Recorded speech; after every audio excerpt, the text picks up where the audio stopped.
Hello and welcome. I'm glad you're here.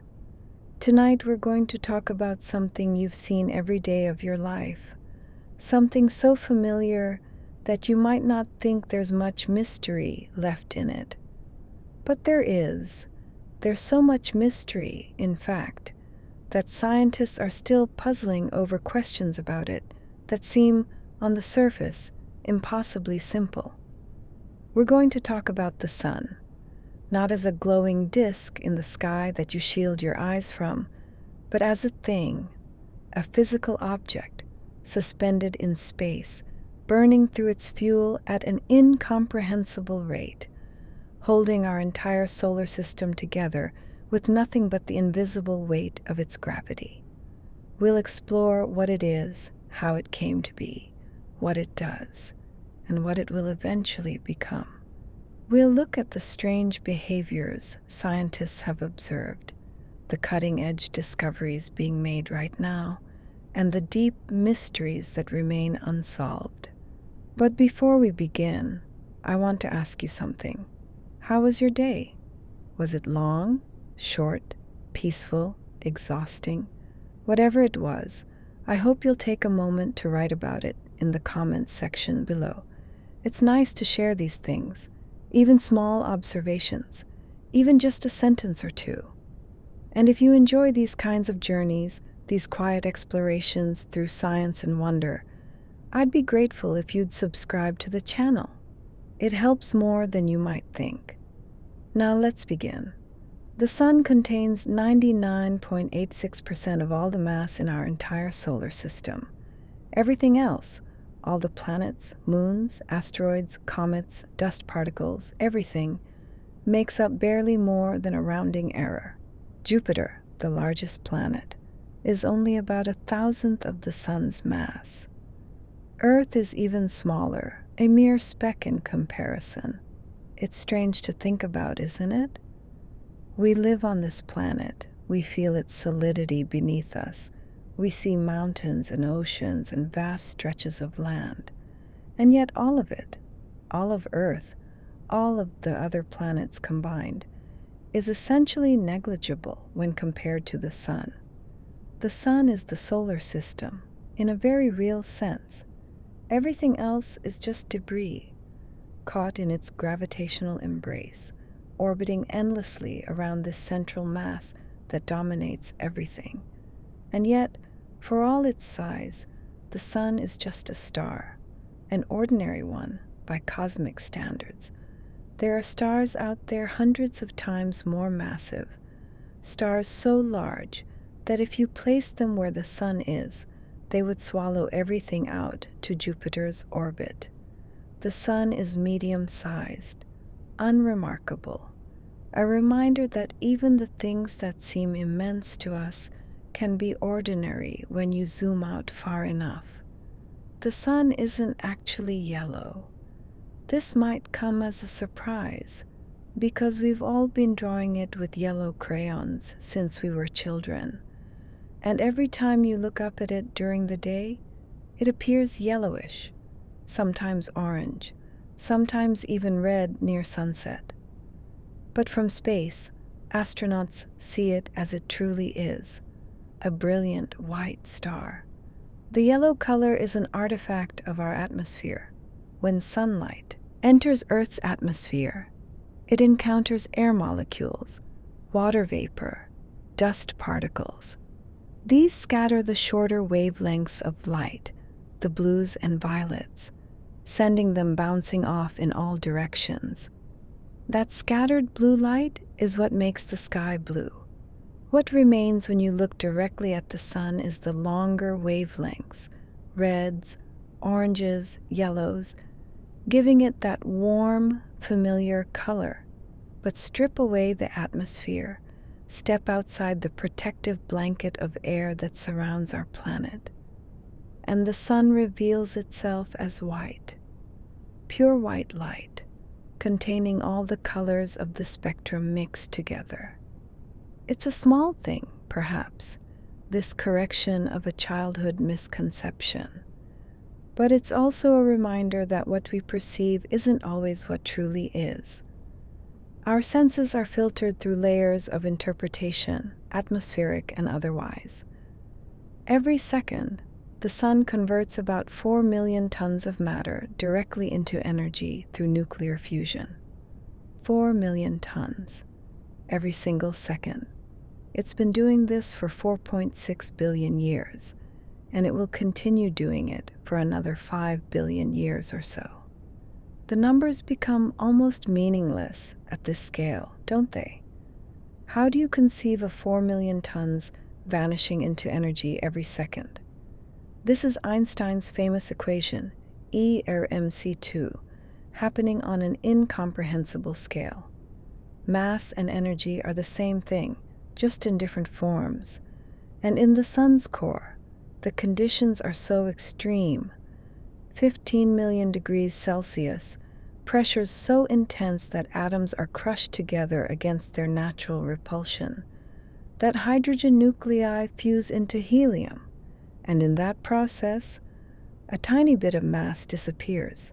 It doesn't go anywhere. It doesn't turn into anything else. It simply becomes energy in the form of light and heat and other radiation. That energy works its way up through the sun's interior, bouncing around for tens of thousands of years before finally reaching the surface and streaming out into space. Some of it travels 93 million miles and falls gently on your skin, warming you, sustaining you, making life itself possible. All of it used to be matter, and now it's light. Perhaps there's something philosophical in that, something about transformation and impermanence, but I'll leave that for you to consider. The sun is about 4.6 billion years old, roughly the same age as Earth. This isn't a coincidence. They were born together, siblings in a cosmic sense, from the same spinning cloud of gas and dust that collapsed under its own gravity. The sun formed first, at the center, where most of the mass collected. What remained, the leftover material in a rotating disk around the young star, eventually clumped together to form planets, moons, asteroids, everything else. So when you look at the sun, you're looking at something that has existed for almost as long as our planet. It was there before the first life emerged in Earth's oceans. It was there before the dinosaurs, before the continents formed, before the first breath of oxygen entered our atmosphere. It has been a constant companion, the one thing that has watched over Earth's entire history, unchanging in its daily passage across the sky. Of course, it's not actually unchanging.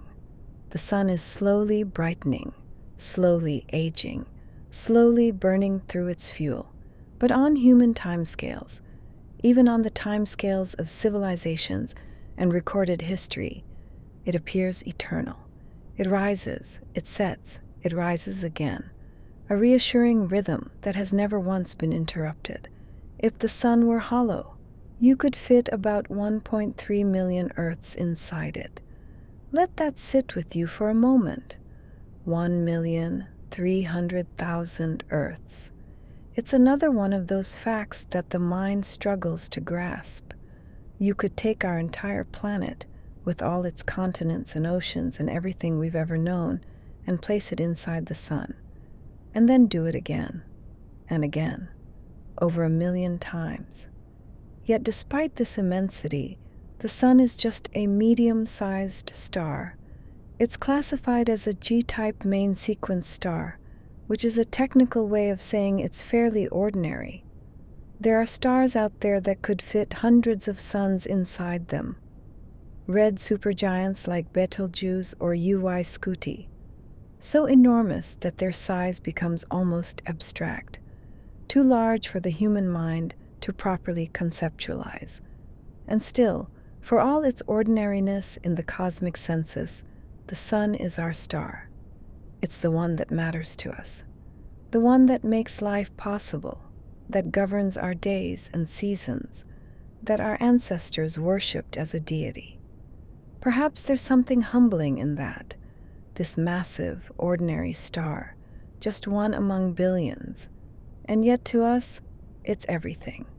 The sun's surface temperature is about 5,500 degrees Celsius, hot enough to vaporize any known material instantly. But the core, hidden deep beneath that glowing surface, reaches 15 million degrees Celsius. The difference between the surface and the core is greater than the difference between ice and the surface itself. It's a gradient of heat so extreme that it's hard to fathom. And that extreme heat is necessary. Nuclear fusion can only occur at temperatures and pressures so high that they force atomic nuclei together despite their natural electromagnetic repulsion. At the sun's core, conditions are so brutal, so far beyond anything we can experience or even recreate in laboratories, that 4 hydrogen nuclei can be crushed together to form one helium nucleus, releasing energy in the process. Outside the core, in the layers above, the temperature drops. The radiation zone, where energy slowly works its way outward through countless absorptions and re-emissions of photons. The convection zone, where hot plasma rises and cool plasma sinks in great churning cells. And finally, the photosphere, the visible surface, where temperatures have dropped to a mere few thousand degrees. Still hot enough to destroy anything we could send there, but cool by solar standards. It's a layered thing, the sun, an onion of decreasing temperatures with all the action happening at the center, hidden from view. In ancient Greece, around 450 BCE, a philosopher named Anaxagoras proposed something radical. The sun, he said, was not a god, but a hot rock, larger than the Peloponnese Peninsula. For this suggestion, he was charged with impiety and exiled from Athens. It seems almost absurd now, doesn't it? Being punished for suggesting the sun is a physical object rather than a deity. But think about what he was really saying. He was stripping away the divine, the untouchable, the sacred, and replacing it with something material, something that could be studied, understood, measured. He was, in a sense, proposing that the universe operates according to natural laws rather than divine whim. That was a dangerous idea in his time. It took humanity thousands of years to fully embrace this perspective, to see the sun as a star rather than a god. We had to develop telescopes, spectroscopy, physics, an entire framework of understanding before we could truly know what the sun is. And even now, with all our knowledge, there's still something awe-inspiring about it. Maybe we haven't entirely let go of that ancient reverence. Maybe we've just translated it into a different language, the language of science and wonder rather than worship. In a sense, perhaps it's the same feeling, just expressed differently. The sun is about 93 million miles away from Earth, a distance we call 1 astronomical unit, or AU. It's a useful measure, this distance. We use it to describe the positions of other planets, asteroids, comets. Mars is 1.5 AU from the Sun. Jupiter is about 5 AU. It gives us a sense of scale in the solar system. But here's something interesting. Light from the Sun takes 8 minutes and 20 seconds to reach us. This means that when you look at the Sun, which you shouldn't do directly, of course, but hypothetically, you're not seeing it as it is right now. You're seeing it as it was 8 minutes and 20 seconds ago. The sun could, theoretically, wink out of existence, and we wouldn't know for more than 8 minutes. This is true for everything in the universe, of course. We see the past, always. The light from distant stars has been traveling for years, centuries, millennia before reaching our eyes. But there's something particularly strange about it being true for the sun, our sun, the thing we see every day. Even our most immediate celestial neighbor is speaking to us from the past, sending messages across space that take time to arrive. It's a reminder that simultaneity is an illusion. There is no universal now, just a collection of different thens reaching us from different distances. The sun rotates, but not as a solid body would. Its equator spins faster, completing one rotation in about 25 days, while its poles lag behind, taking about 35 days. This is called differential rotation, and it's possible because the sun isn't solid. It's a ball of plasma, gas so hot that electrons have been stripped from atoms, creating a sort of fluid that can rotate at different speeds in different places. This differential rotation is one of the keys to understanding the sun's magnetic behavior. As the equator spins faster than the poles, magnetic field lines get stretched, twisted, tangled. Imagine wrapping a rubber band around a cylinder and then spinning the middle faster than the ends. The band would twist, creating tension, storing energy. That's essentially what's happening with the sun's magnetic field. And eventually, that tension has to be released. Magnetic field lines snap and reconnect in different configurations, releasing enormous amounts of stored energy in the form of solar flares and coronal mass ejections. The sun's rotation, this simple fact of different parts spinning at different speeds, drives much of the complex, violent activity we observe. It's fascinating how something so seemingly straightforward, rotation, can create such intricate and powerful effects. The sun makes up a word we use constantly without thinking about it: solar. It comes from sol, the Latin name for our star. We have solar panels, the solar system, solar eclipses. We talk about solar energy, solar radiation, solar wind. The word is everywhere, embedded so deeply in our language that we hardly notice it. And then there's solstice, from the Latin solstitium, sun standing still. It refers to the 2 moments each year when the sun appears to pause in its journey north or south across the sky before reversing direction. The summer solstice, when days are longest.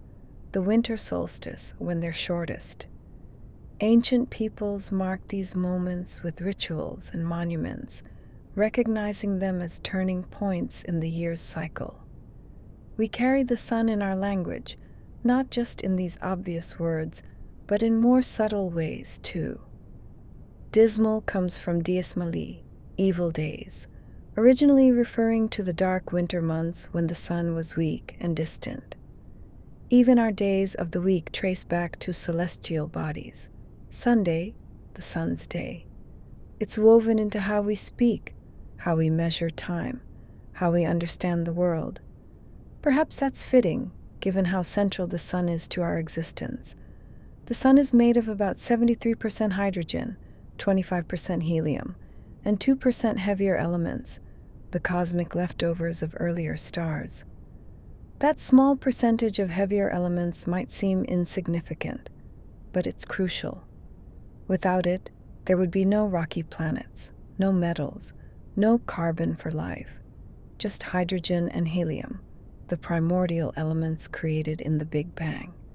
Every atom of carbon, nitrogen, oxygen, iron, everything heavier than helium, was forged in the cores of previous generations of stars. Those stars lived their lives, fused lighter elements into heavier ones, and then when they died, they scattered those elements across space in spectacular supernova explosions. That enriched material eventually became part of the cloud that collapsed to form our sun and solar system. So when we say the sun contains 2% metals, which in astronomy means anything heavier than helium, we're really saying that 2% of the sun is stardust, the ashes of stars that lived and died before our sun was even born. And from that 2%, we get planets, we get life, we get everything that makes our solar system interesting. It's a reminder that we're not separate from the cosmos. We're made of it, quite literally. The iron in your blood, the calcium in your bones, the oxygen you're breathing right now, all of it was cooked up in the heart of a dying star, billions of years ago. The sun's gravity is 28 times stronger than Earth's gravity. If you could somehow stand on the sun's surface, which you absolutely couldn't for numerous reasons, you would weigh 28 times more than you do on Earth. A person weighing 150 pounds on Earth would weigh over 4,000 pounds on the sun. You'd be crushed instantly, flattened by your own weight, long before the heat vaporized you. This immense gravity is what holds the sun together, what prevents it from flying apart, despite the tremendous outward pressure created by the nuclear fusion in its core. Gravity and pressure are in constant balance. The core wants to explode outward, the outer layers want to collapse inward, and the two forces reach an equilibrium that maintains the sun's size and shape. It's the same gravity that holds the solar system together, keeping planets in their orbits, asteroids in their belts, comets in their distant paths. Without it, everything would simply drift off into interstellar space, going their separate ways.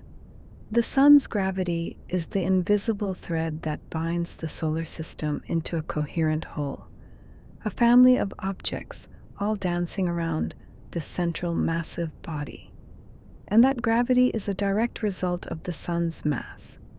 That 99.86% of the solar system's matter we talked about earlier.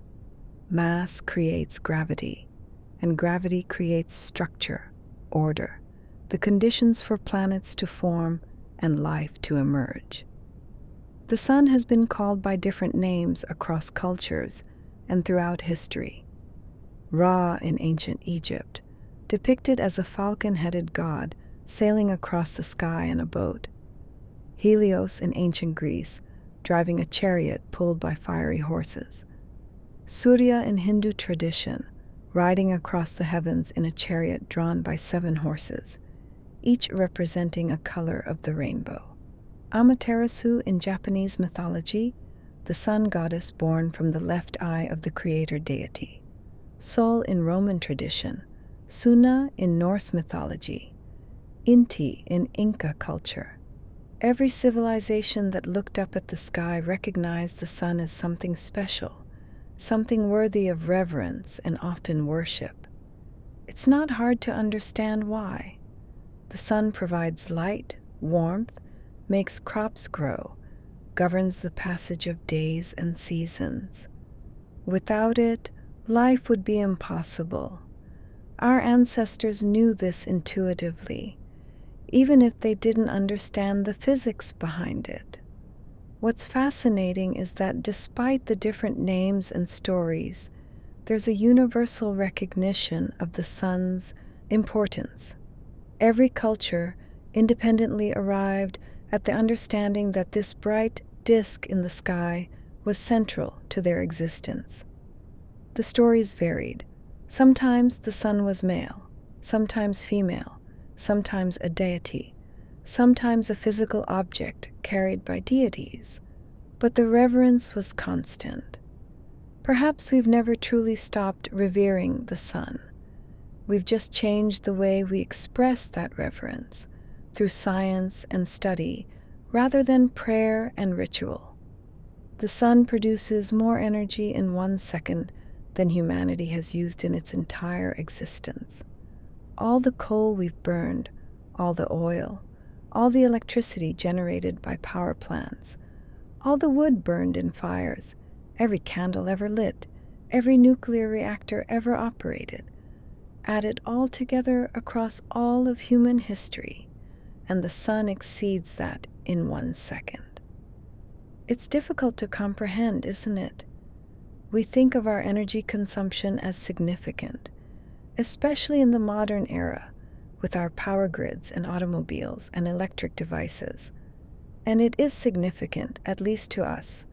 But compared to the sun's output, it's nothing. Less than nothing. A rounding error too small to register. The sun releases about 3.8 x 1026 watts of power. That's 380 septillion watts every second. Most of that energy radiates out into empty space, never hitting anything, just traveling through the void forever. Earth intercepts only about 1/1000th of the sun's total output. And even that tiny fraction, 1/1000th of the sun's energy, is more than enough to power our entire planet. It drives the weather, the ocean currents, the water cycle. It powers photosynthesis, which powers the food chain, which powers us. Everything that happens on Earth, nearly all of it, is powered by that tiny sliver of solar energy that happens to fall on our planet. The sun is, in a very real sense, the engine that drives everything. Despite being a plasma ball held together only by gravity, the sun has a defined surface called the photosphere. It's the layer where the sun transitions from opaque to transparent, where we can finally see out. Below the photosphere, the sun is so dense with plasma that light can't travel far before being absorbed and re-emitted. Above it, the plasma becomes thin enough that light can escape into space. This isn't a hard boundary like the surface of Earth. You couldn't land on it or touch it. It's more like the surface of a cloud. There's no sharp edge, just a gradual transition from dense to sparse. But visually, from our perspective, it appears as a clear boundary, a glowing sphere with a definite size and shape. The photosphere is about 100 kilometers thick, which sounds substantial but is actually incredibly thin compared to the sun's overall size. It's like the skin of an apple, proportionally speaking. And it's from this thin layer that most of the sun's visible light originates. When you look at the sun, again, please don't, you're seeing the photosphere. Everything below it is hidden from view, shielded by the opaque plasma. Everything above it is too faint to see against the photosphere's brightness. Except during total solar eclipses, when the moon blocks the photosphere and reveals the sun's outer atmosphere, the corona, in all its ghostly beauty. The sun loses about 4 million tons of mass every second due to nuclear fusion. This is the mass that's converted directly into energy, the mass that Einstein's equation tells us becomes the light and heat streaming from the sun's core. And yet, despite losing 4 million tons every single second, the sun has barely noticed over its 4.6 billion year lifetime. Let's put this in perspective. 4 million tons per second sounds like a lot. And it is, by human standards. But the sun is so massive that it's lost only about 0.03% of its original mass since it formed. That's after 4.6 billion years of continuous fusion, converting millions of tons of matter into energy every second. And it's lost less than 1/20th of 1% of its mass. This tells us something important. The sun has fuel to spare. It's not running out anytime soon. It'll continue fusing hydrogen into helium for another 5 billion years or so before it exhausts the hydrogen in its core and begins the next phase of its life. That's plenty of time, more than enough for life on Earth to continue evolving, for civilizations to rise and fall, for whatever comes next to unfold. The Sun is a long-lived star, stable and steady, and that stability has been crucial for the development of life on Earth. We're fortunate, in a sense, to orbit a star that burns its fuel slowly and predictably, rather than one that flares wildly or burns out quickly. The word helium comes from Helios, the Greek sun god, because the element was discovered in the sun before it was found on Earth. In 1868, during a solar eclipse, astronomers analyzing the sun's spectrum noticed a strange yellow line that didn't match any known element. They realized they were seeing evidence of a new element, one that existed in the sun but hadn't yet been identified on Earth. It wasn't until 1895, nearly 30 years later, that helium was finally isolated on our planet. It was found in uranium ore, produced by radioactive decay. But for those 3 decades, helium was a solar element, something that existed in the sun but seemingly nowhere else we could access. There's something poetic about this, isn't there?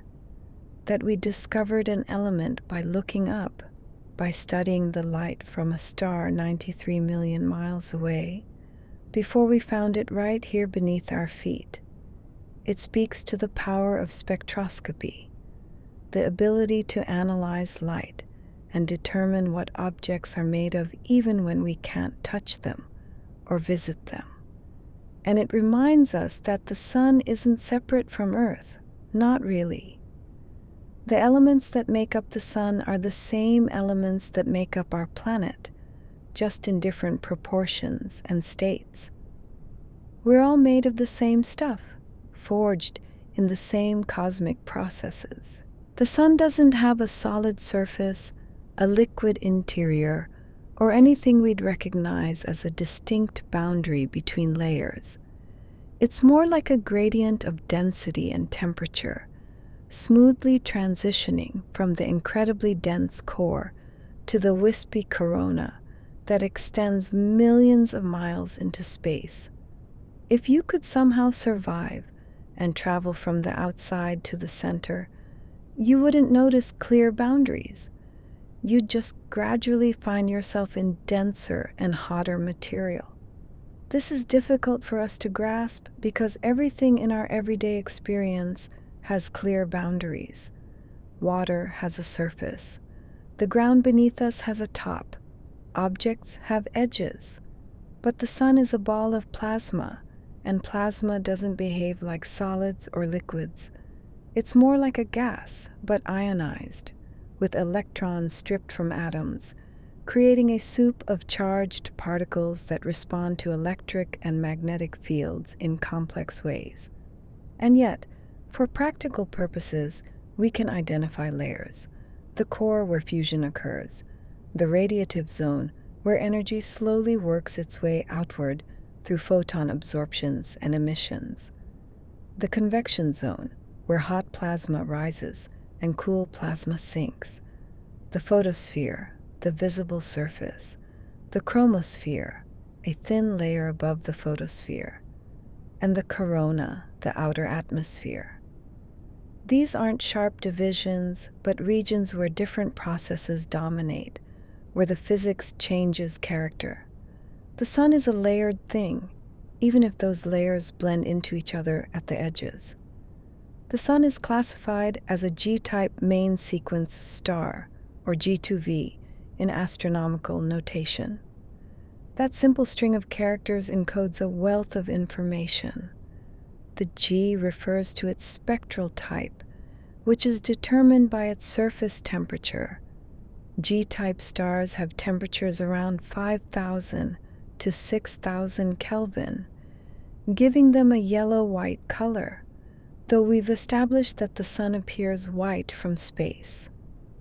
The 2 is a finer subdivision within the G category, placing it on the cooler end of G-type stars. The V indicates that it's a main sequence star, meaning it's in the stable phase of its life, where it fuses hydrogen into helium in its core. This is where stars spend the vast majority of their lives. Before reaching the main sequence, stars are protostars, still collapsing and not yet fusing. After the main sequence, they become giants or supergiants, fusing heavier elements. But the main sequence is where stars settle down, where they're most stable and predictable.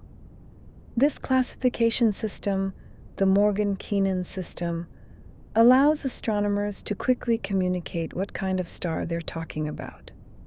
When someone says G2V, other astronomers immediately know its approximate temperature, brightness, size, and evolutionary stage. It's a shorthand that contains multitudes, and knowing the sun's classification helps us understand its place in the cosmic zoo of stars, helps us find other stars like it, other potential suns that might harbor planets similar to Earth. The sun orbits the center of the Milky Way galaxy at about 514,000 miles per hour, taking roughly 230 million years to complete one galactic orbit. This period is sometimes called a galactic year or a cosmic year. In the sun's lifetime of 4.6 billion years, it has completed about 20 of these orbits, circling the galaxy again and again, passing through different stellar neighborhoods each time. The last time the sun was in this position in its orbit, roughly 230 million years ago, Earth was in the Triassic period. Dinosaurs were just beginning to emerge. The supercontinent Pangaea was starting to break apart. Mammals were small, shrew-like creatures. The world was unrecognizably different, and yet the sun was here, in the same region of the galaxy, following the same path it's following now. And the sun is not alone in this journey. It's part of what astronomers call the local standard of rest, a group of stars near the sun that are all orbiting the galaxy at roughly the same speed and direction. We're all passengers on this cosmic carousel, spinning around the galactic center, which is itself dominated by a supermassive black hole millions of times more massive than the sun. It's orbit upon orbit, rotation upon rotation, motion layered on motion. Nothing in the universe is still. Everything is moving, orbiting, spinning, falling, all at once. The sun formed from the gravitational collapse of a fragment of a giant molecular cloud, triggered perhaps by a nearby supernova's shockwave. These molecular clouds are vast regions of space, hundreds of light years across, filled with gas and dust, cold and dark. They're stellar nurseries, places where stars are born, and within them, sometimes a region becomes slightly denser than its surroundings, maybe from a passing shockwave, maybe from random fluctuations, and that density begins to attract more material through gravity. Once this process starts, it's self-reinforcing. More mass means more gravity, which attracts more mass, which increases gravity further. The cloud fragment collapses inward, spinning faster as it shrinks, heating up as gravitational potential energy converts to thermal energy. At the center, where most of the mass collects, temperatures and pressures rise until they reach the threshold for nuclear fusion. And then suddenly, there's a star. In a poetic sense, the death of an ancient star may have birthed our own. The supernova that triggered the collapse would have scattered heavy elements across space, the iron, silicon, carbon, that would eventually become part of the sun and planets. So not only did an earlier star's death possibly trigger the sun's formation, it also provided the raw materials that make our solar system interesting. We are, quite literally, children of stellar death and rebirth. The universe recycles itself over and over, building new generations of stars from the ashes of the old. When the sun first formed, it was only about 70% as bright as it is today. This is called the faint young sun paradox, and it creates a puzzle for planetary scientists. If the sun was only 70% as bright, Earth should have been frozen solid for the first billion years or more of its existence. The temperatures should have been too low for liquid water, and yet geological evidence suggests there were liquid oceans on Earth as early as 4 billion years ago. So how did Earth stay warm enough for liquid water with a dimmer sun? Several theories have been proposed. Perhaps Earth's atmosphere was very different back then, with much higher concentrations of greenhouse gases like carbon dioxide and methane, trapping enough heat to compensate for the weaker sunlight. Perhaps there were more clouds, which can have a warming effect under certain conditions. Perhaps the early Earth had a different albedo, reflecting less sunlight back into space. We don't have a definitive answer yet. It's one of those ongoing puzzles in planetary science. A reminder that even the basic question of how did Earth's climate work billions of years ago isn't fully resolved. The sun has been slowly brightening throughout its life, and it will continue to brighten. In another billion years or so, it will be bright enough that Earth's oceans will evaporate, making the planet uninhabitable for life as we know it. The habitable zone, the region where liquid water can exist, is slowly moving outward. Earth started in that zone, has remained in it for billions of years, but won't stay there forever. The sun spent about 100,000 years collapsing from a cloud into a protostar before nuclear fusion ignited in its core. For cosmic timescales, that's incredibly quick, a stellar birth happening in the blink of an astronomical eye. Stars that form this way, through relatively rapid collapse, tend to be smaller and more stable than stars that form through slower processes. During this collapse, the cloud fragment spun faster and faster, flattening into a disk with a growing protostar at the center. The disk is crucial. It's where planets would eventually form from the leftover material. Without the disk, we'd just have a star floating alone in space. No planets, no solar system. The spinning is what creates the disk. Conservation of angular momentum, forcing the collapsing material to spread out perpendicular to the rotation axis. And then, when the center became dense and hot enough, fusion ignited. Not all at once, but gradually, as temperatures crossed the threshold where hydrogen nuclei could overcome their electromagnetic repulsion and fuse. The protostar became a star. Outward pressure from fusion balanced inward pressure from gravity, and the sun settled into its main sequence life, where it's been for the last 4.6 billion years. That moment of ignition, when the sun truly became a star, marked the beginning of our solar system as we know it. Before that, it was just potential. After that, it was reality. The sun is currently about halfway through its main sequence. Lifetime, the stable period where it fuses hydrogen into helium in its core. It's a middle-aged star, not young and energetic, not old and dying, but somewhere in between. Mature, settled. It's been fusing hydrogen for 4.6 billion years, and it has enough hydrogen left to continue for another 5 billion years or so.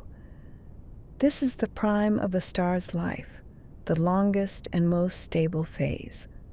The sun will spend about 10 billion years total on the main sequence, far longer than it will spend in any other phase. After the main sequence comes the red giant phase, which will last maybe 1 billion years. And after that, the white dwarf phase, which lasts effectively forever, or at least longer than the current age of the universe. But right now, in this moment, the sun is stable. Its energy output varies slightly over the 11-year solar cycle, but on longer timescales, it's remarkably constant. This stability has been crucial for life on Earth. If the sun were wildly variable, flaring up and dimming down unpredictably, life would have struggled to gain a foothold. But the sun burns steadily, reliably, giving Earth consistent energy input day after day, year after year, eon after eon. Perhaps that's one of the requirements for life. Not just a star of the right size and temperature, but one that's stable enough to allow complex chemistry to develop over billions of years. In about 5 billion years, the sun will exhaust the hydrogen in its core and begin fusing hydrogen in a shell around the core. This marks the end of the main sequence phase and the beginning of the red giant phase. When the core runs out of hydrogen, fusion stops there, and without the outward pressure from fusion, the core begins to contract under gravity. This contraction heats the core, and that heat causes a shell of hydrogen around the core to ignite, fusing into helium. The energy from this shell fusion is greater than the energy the sun produces now, and it causes the outer layers to expand dramatically. The sun will swell, growing larger and larger, its surface cooling as it expands, but its total energy output increasing. The photosphere will move outward, perhaps reaching as far as Earth's current orbit. This transformation won't happen suddenly. It'll unfold over millions of years, a gradual expansion and brightening. But the end result will be a red giant, a massive, bloated version of the sun, hundreds of times larger than it is now, with a tiny, hot core surrounded by tenuous outer layers. And this phase is inevitable.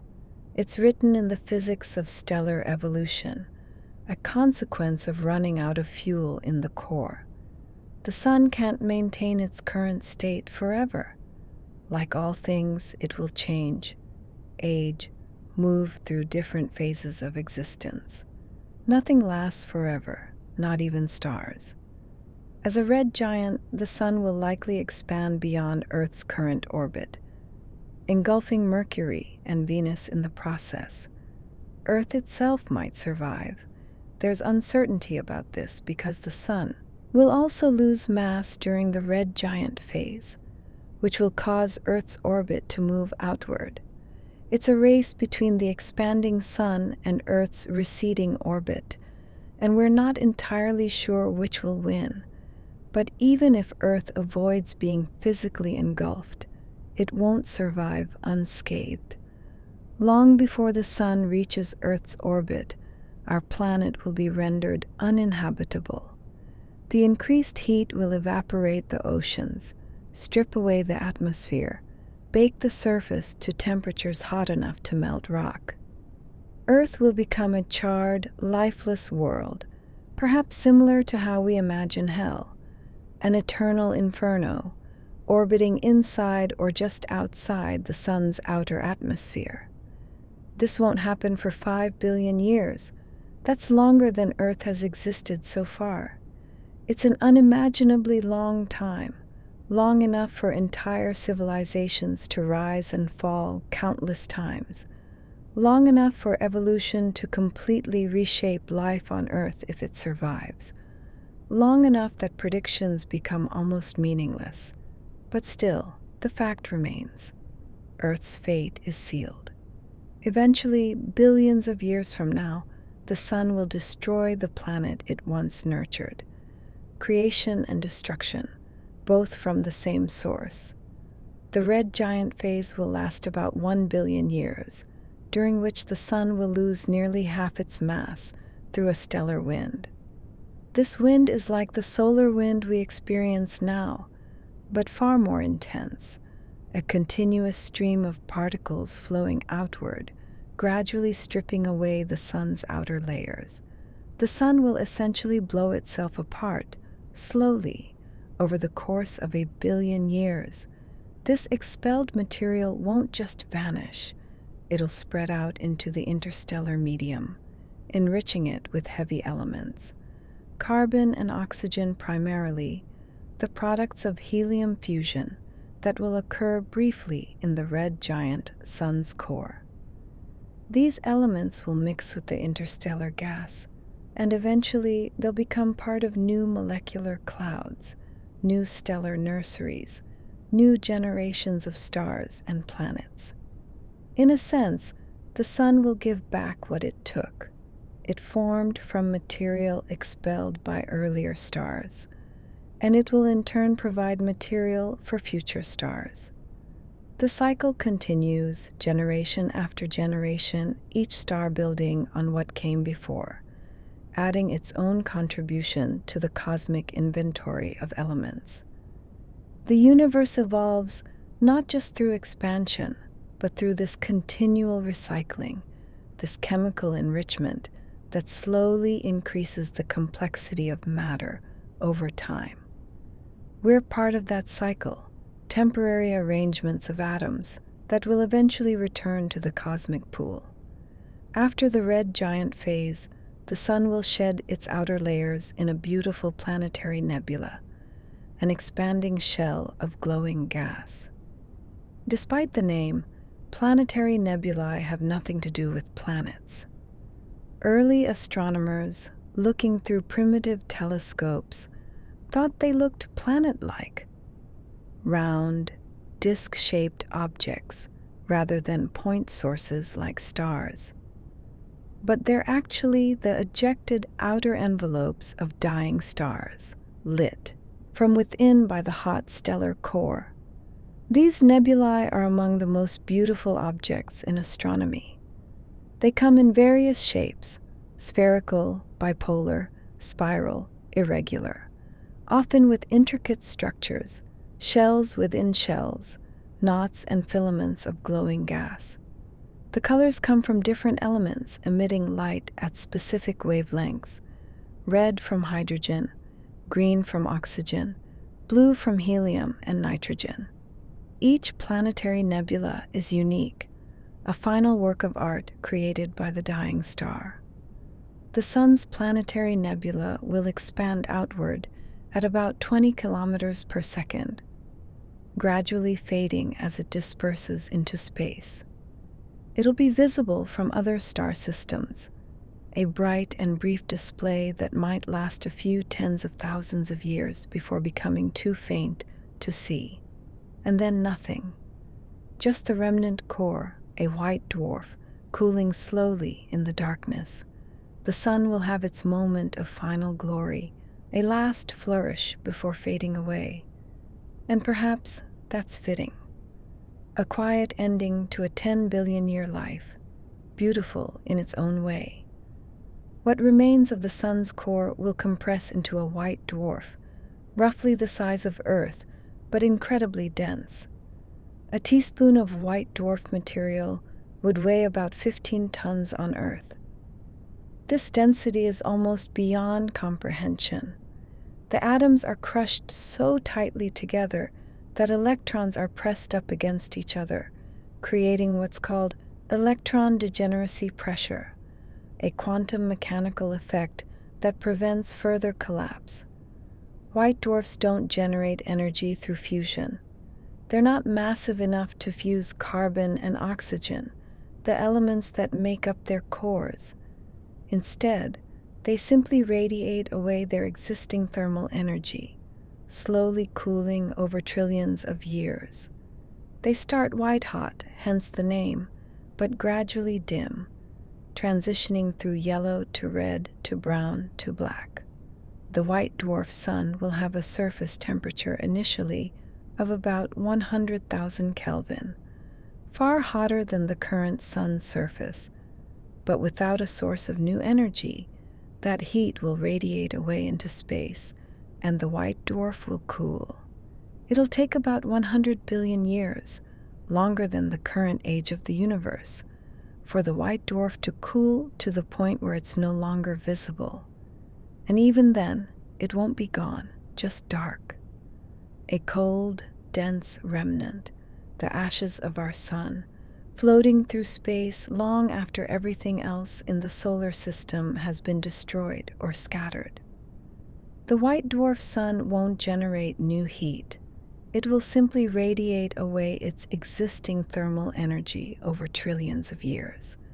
It will slowly fade from white to yellow to red to brown, eventually becoming a cold, dark black dwarf. Though the universe isn't old enough for any black dwarfs to exist yet, the universe is only about 13.8 billion years old, and it takes many times that long for a white dwarf to cool completely. This means that every white dwarf we see in the sky, and there are millions of them in our galaxy, is still warm, still glowing, still in the process of cooling. They're remnants of stars that died billions of years ago, but they're not finished yet. They're still cooling, still on their long journey from white hot to cold darkness. They're like embers from a fire that burned out long ago, slowly losing their heat to the cold of space. And eventually, trillions of years from now, long after the last stars have formed, long after the galaxy has gone dark, these white dwarfs will finally cool completely. They'll become black dwarfs, invisible and cold, floating through space, no longer emitting any detectable light or heat. They'll still exist, still have mass and gravity, but they'll be essentially inert, dead in every meaningful sense. The final end state of stars like our sun, a cold and dark conclusion to a life that once burned with unimaginable brightness. The sun's final mass as a white dwarf will be about 54% of its current mass, compressed into something the size of Earth. All that remains of our massive star will be carbon and oxygen, the ashes of billions of years of fusion. Everything else, the hydrogen, the helium, the outer layers that once stretched millions of miles into space, will have been blown away during the red giant phase, dispersed into the interstellar medium, carbon and oxygen. These are the elements that form the basis of organic chemistry, the building blocks of life as we know it. There's something poetic in the fact that the sun will end its life composed primarily of these elements. The star that made life possible on Earth will itself become, in a sense, organic material.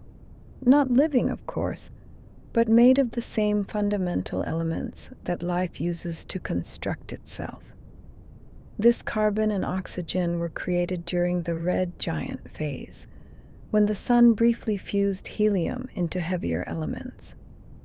The process happens in the core, where 3 helium nuclei combine to form carbon, and sometimes 4 helium nuclei combine to form oxygen. It's a delicate process, dependent on precise conditions of temperature and pressure. And when it's done, when there's no more helium left to fuse and the sun isn't massive enough to fuse carbon and oxygen themselves, that's it. The fusion stops, the core becomes a white dwarf, and the sun's nuclear life is over. What remains is just the ash, cooling slowly, forever. Before the sun formed, the space it now occupies was filled with the remnants of at least one previous generation of stars. The heavier elements in the sun and in us were forged in the cores and deaths of those ancient stars. When we look at the composition of the sun, we're seeing a history written in elements, a record of stellar processes that occurred before our solar system existed. Those ancient stars lived their lives, fused hydrogen into helium, helium into carbon and oxygen, and if they were massive enough, continued fusing heavier and heavier elements all the way up to iron. and then they died, some quietly shedding their outer layers, others exploding as supernovae, scattering their enriched material across space. That material mixed with the primordial hydrogen and helium left over from the Big Bang, creating a chemically enriched gas cloud. And from that enriched cloud, the sun formed. It's a second-generation star, possibly third generation, built from recycled stellar material. Every atom of iron in the sun, every atom of silicon and magnesium and nickel existed inside another star before our sun was born. We carry that heritage with us. The iron in your blood was forged in a star that exploded billions of years ago, possibly before the sun existed. We are, all of us, made of ancient stardust, the product of countless stellar cycles of birth, life, death, and rebirth. The sun's luminosity increases by about 10% every billion years as helium builds up in its core. This happens because helium, the product of hydrogen fusion, is denser than hydrogen. As helium accumulates in the core becomes denser, which increases the gravitational pressure, which increases the temperature, which increases the rate of fusion. It's a slow feedback loop that gradually brightens the sun over its lifetime. In just another billion years, this increased brightness will make Earth too hot for liquid water, ending life as we know it long before the sun becomes a red giant. The oceans will evaporate. The water vapor will escape into space or be broken down by ultraviolet radiation, and Earth will become a desert world, perhaps similar to Venus. This is Earth's real deadline, not the red giant phase 5 billion years from now, but this runaway greenhouse effect that will occur much sooner. 1 billion years. It sounds like a long time, and it is by human standards, but it's also not that long in the grand scheme of things. Complex life on Earth has only existed for about 600 million years. A billion years from now is only twice as far in the future as the first complex organisms are in the past. If life survives and continues evolving at the rate it has been, imagine what might exist a billion years from now. And then imagine all of it ending, not from any cosmic catastrophe, just from the sun slowly brightening, doing what stars naturally do as they age. When fusion first ignited in the young sun's core, it took about 100 million years for the star to fully settle into stable hydrogen burning.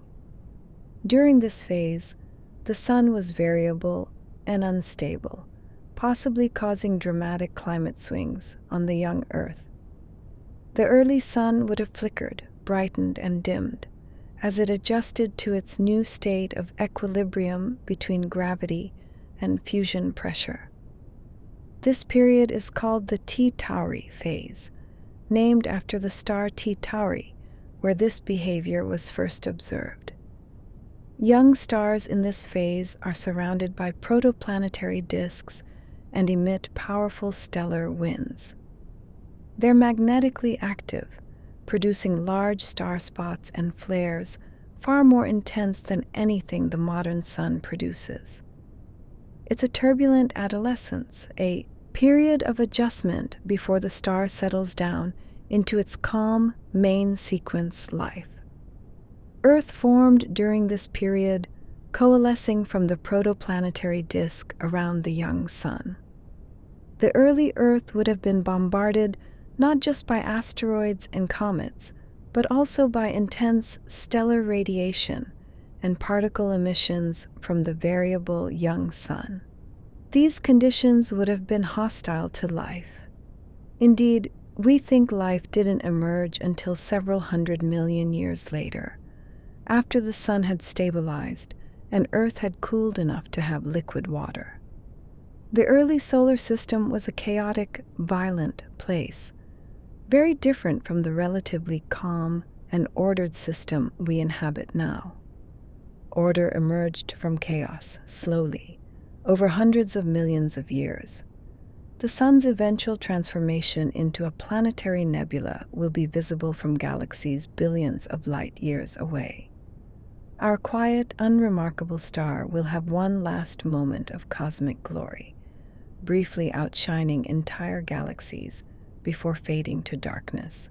Planetary nebulae are bright, not as bright as supernovae, but bright enough to be seen across vast distances. For a brief period, measured in tens of thousands of years, the Sun will be visible to civilizations far across the universe, if any exist to observe it. What will they see? A ring or bubble of glowing gas, expanding outward, lit from within by the hot white dwarf core. Maybe they'll study its spectrum, measure its composition, note that it contains carbon and oxygen and nitrogen, trace amounts of heavier elements.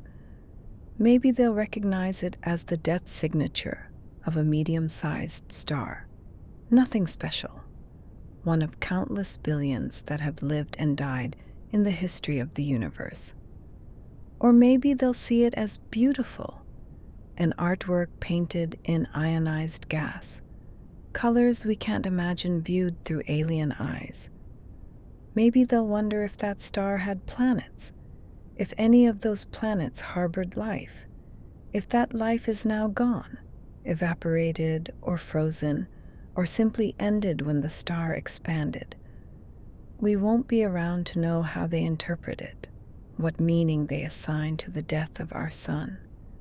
But there's something comforting, perhaps, in knowing that our star's ending will be witnessed, that it won't fade away unnoticed, that for a brief cosmic moment, the sun will shine bright enough to be seen across the universe. The sun's corona, its outer atmosphere, is somehow hotter than its surface, reaching temperatures of millions of degrees. This violates our everyday intuition that things should get cooler as you move away from a heat source. If you light a fire, the air far from the fire is cooler than the air near it. But the sun's atmosphere works differently. The surface is about 5,500 degrees Celsius. The chromosphere above it is hotter, and the corona above that is hotter still, reaching temperatures of 1 to 3 million degrees. This is called the coronal heating problem, and despite decades of study, we still don't fully understand why it happens. The energy must be coming from the sun. There's no external source. But how is it being transported and deposited in the corona? Several mechanisms have been proposed. Perhaps magnetic waves carry energy from the interior to the corona. Perhaps tiny nanoflares, millions of them happening constantly, heat the corona through magnetic reconnection. Perhaps turbulence in the plasma transfers energy upward.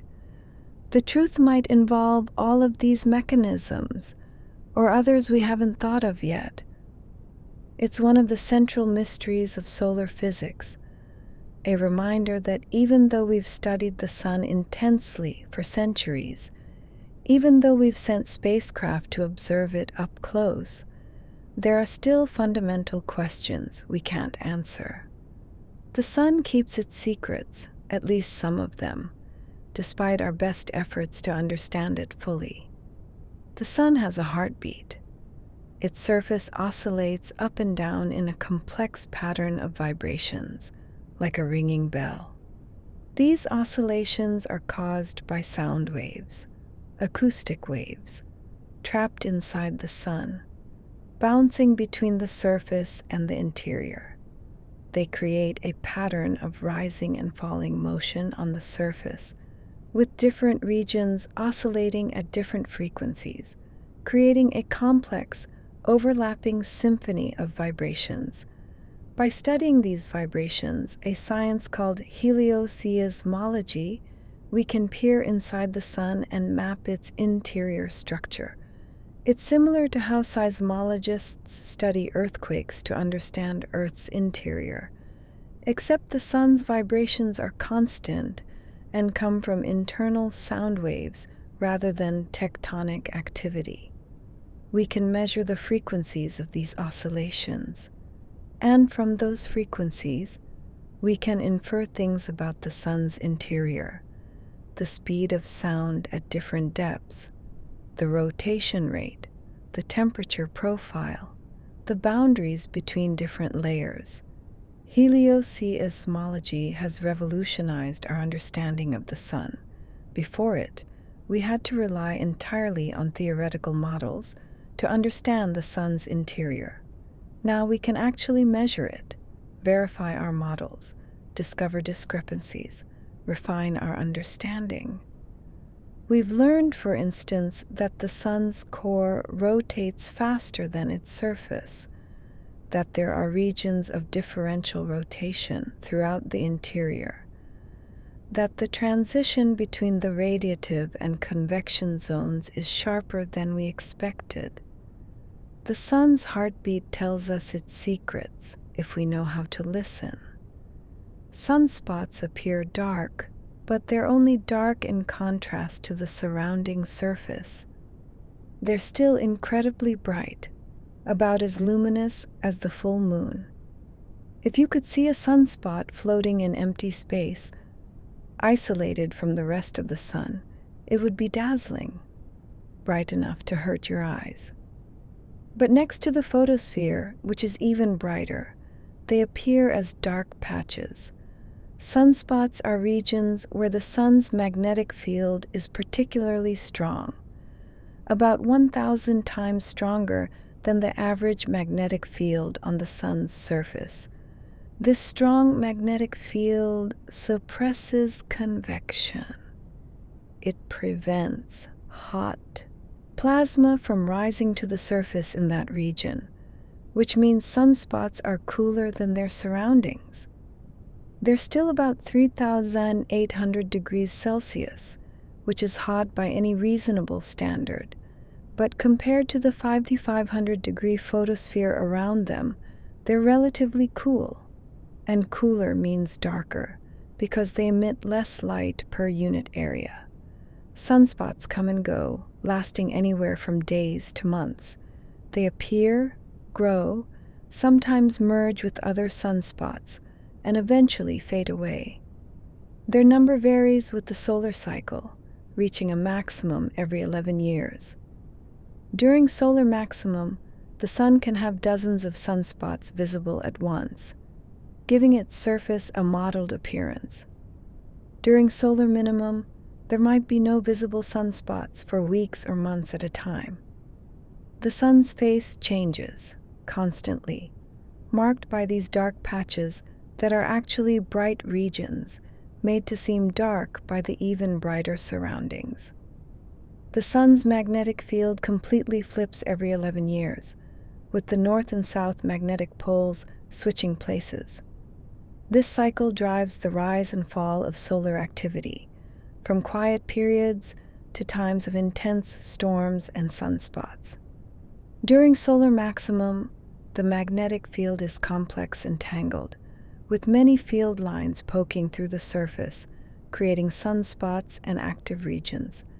During solar minimum, the field is simpler, more organized, with fewer disruptions. But why does it flip? The process isn't fully understood, but it's related to the sun's differential rotation and the convection of plasma in the outer layers. As the equator rotates faster than the poles, magnetic field lines get stretched and twisted. The rising and falling of hot plasma in the convection zone also tangles the field. Eventually, the field becomes so twisted and complex that it reorganizes itself, and in that reorganization, the poles flip. This 11-year cycle has been observed for centuries. Ancient Chinese astronomers noted the appearance and disappearance of sunspots, though they didn't understand the magnetic connection. Modern systematic observations began in the mid-1800s, and we've been tracking the solar cycle ever since. We're currently in solar cycle 25, which began in December 2019. The sun is predictable in its unpredictability. We know a cycle is coming. We can roughly predict when solar maximum will occur, but the exact behavior, the intensity of individual flares and storms remains uncertain. The sun follows patterns but is never entirely predictable. Solar flares can release as much energy as 1 billion atomic bombs in just a few minutes. These are the most powerful explosions in our solar system, sudden releases of magnetic energy that heat plasma to tens of millions of degrees and accelerate particles to nearly the speed of light. The energy comes from magnetic reconnection. When magnetic field lines that are twisted and stressed suddenly snap and reconnect in a lower energy configuration, like a rubber band that's been twisted until it breaks and snaps back. Yet even these violent explosions barely affect the sun's total energy output. They're like pinpricks on the surface of an ocean. The sun's total luminosity is so vast that even 1 billion atomic bomb explosion is insignificant in comparison. If you were monitoring the sun's total energy output, you probably wouldn't even notice when a large solar flare occurred. It's a reminder of scale. Things that seem impossibly energetic to us are negligible on solar scales. But to us, solar flares matter. When they occur, they emit radiation across the electromagnetic spectrum, from radio waves to X-rays to gamma rays. The intense radiation can disrupt radio communications, damage satellites, pose risks to astronauts. If the flare is associated with a coronal mass ejection that hits Earth, it can cause geomagnetic storms, create auroras, and in extreme cases, damage power grids and electronic infrastructure.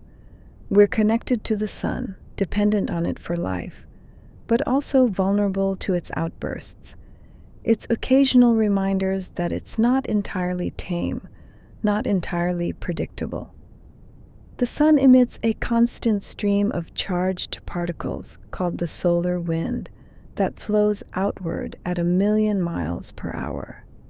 This isn't a gentle breeze, but a supersonic stream of plasma, mostly protons and electrons, rushing away from the sun in all directions, filling the solar system with a tenuous but ever-present flow of particles. The solar wind originates in the corona, where temperatures are so high that particles have enough energy to escape the sun's gravity. This wind creates a magnetic bubble around our solar system called the heliosphere, protecting us from interstellar radiation.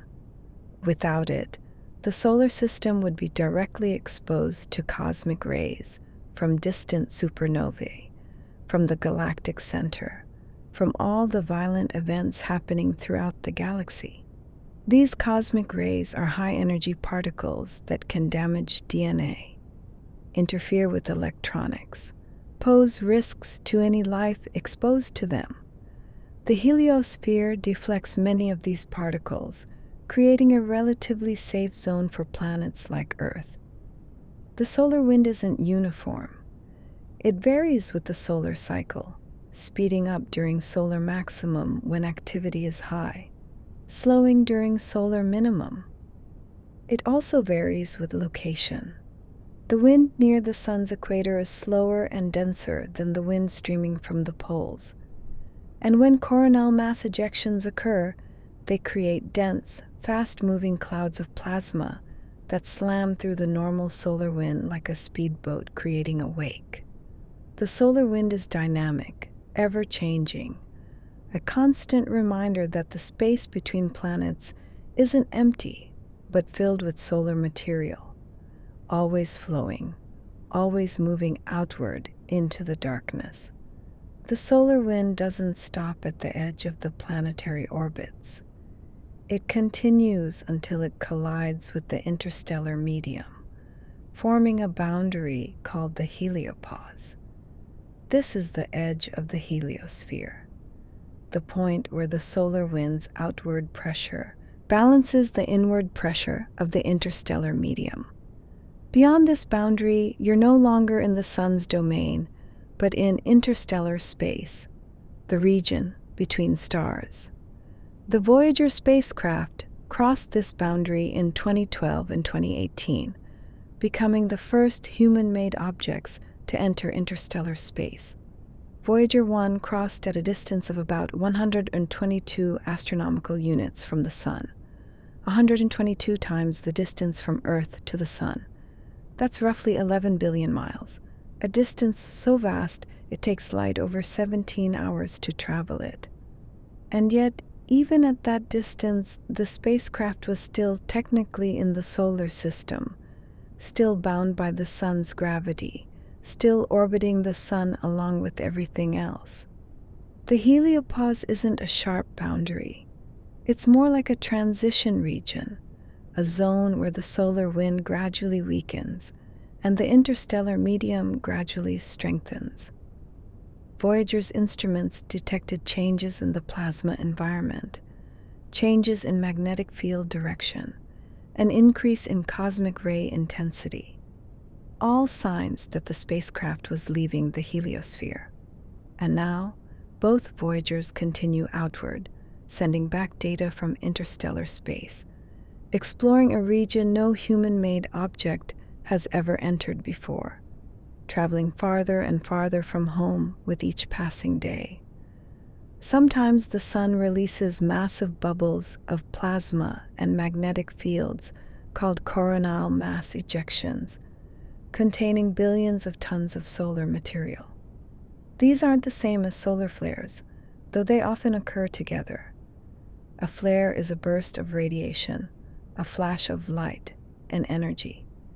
A coronal mass ejection is an actual physical ejection of matter, a huge cloud of plasma hurled into space, carrying with it twisted magnetic field lines. When these hit Earth, they can create auroras, disrupt satellites, and even knock out power grids. The interaction happens when the coronal mass ejection reaches Earth's magnetosphere, the magnetic bubble that surrounds our planet. If the CME's magnetic field is oriented opposite to Earth's field, the two can reconnect, allowing solar plasma to enter the magnetosphere. This creates a geomagnetic storm, with charged particles spiraling along Earth's magnetic field lines toward the poles, where they collide with atmospheric gases and create the shimmering lights of the aurora. The most powerful geomagnetic storm in recorded history was the Carrington event of 1859, caused by a massive coronal mass ejection. Telegraph systems across North America and Europe failed, in some cases shocking operators and setting telegraph paper on fire.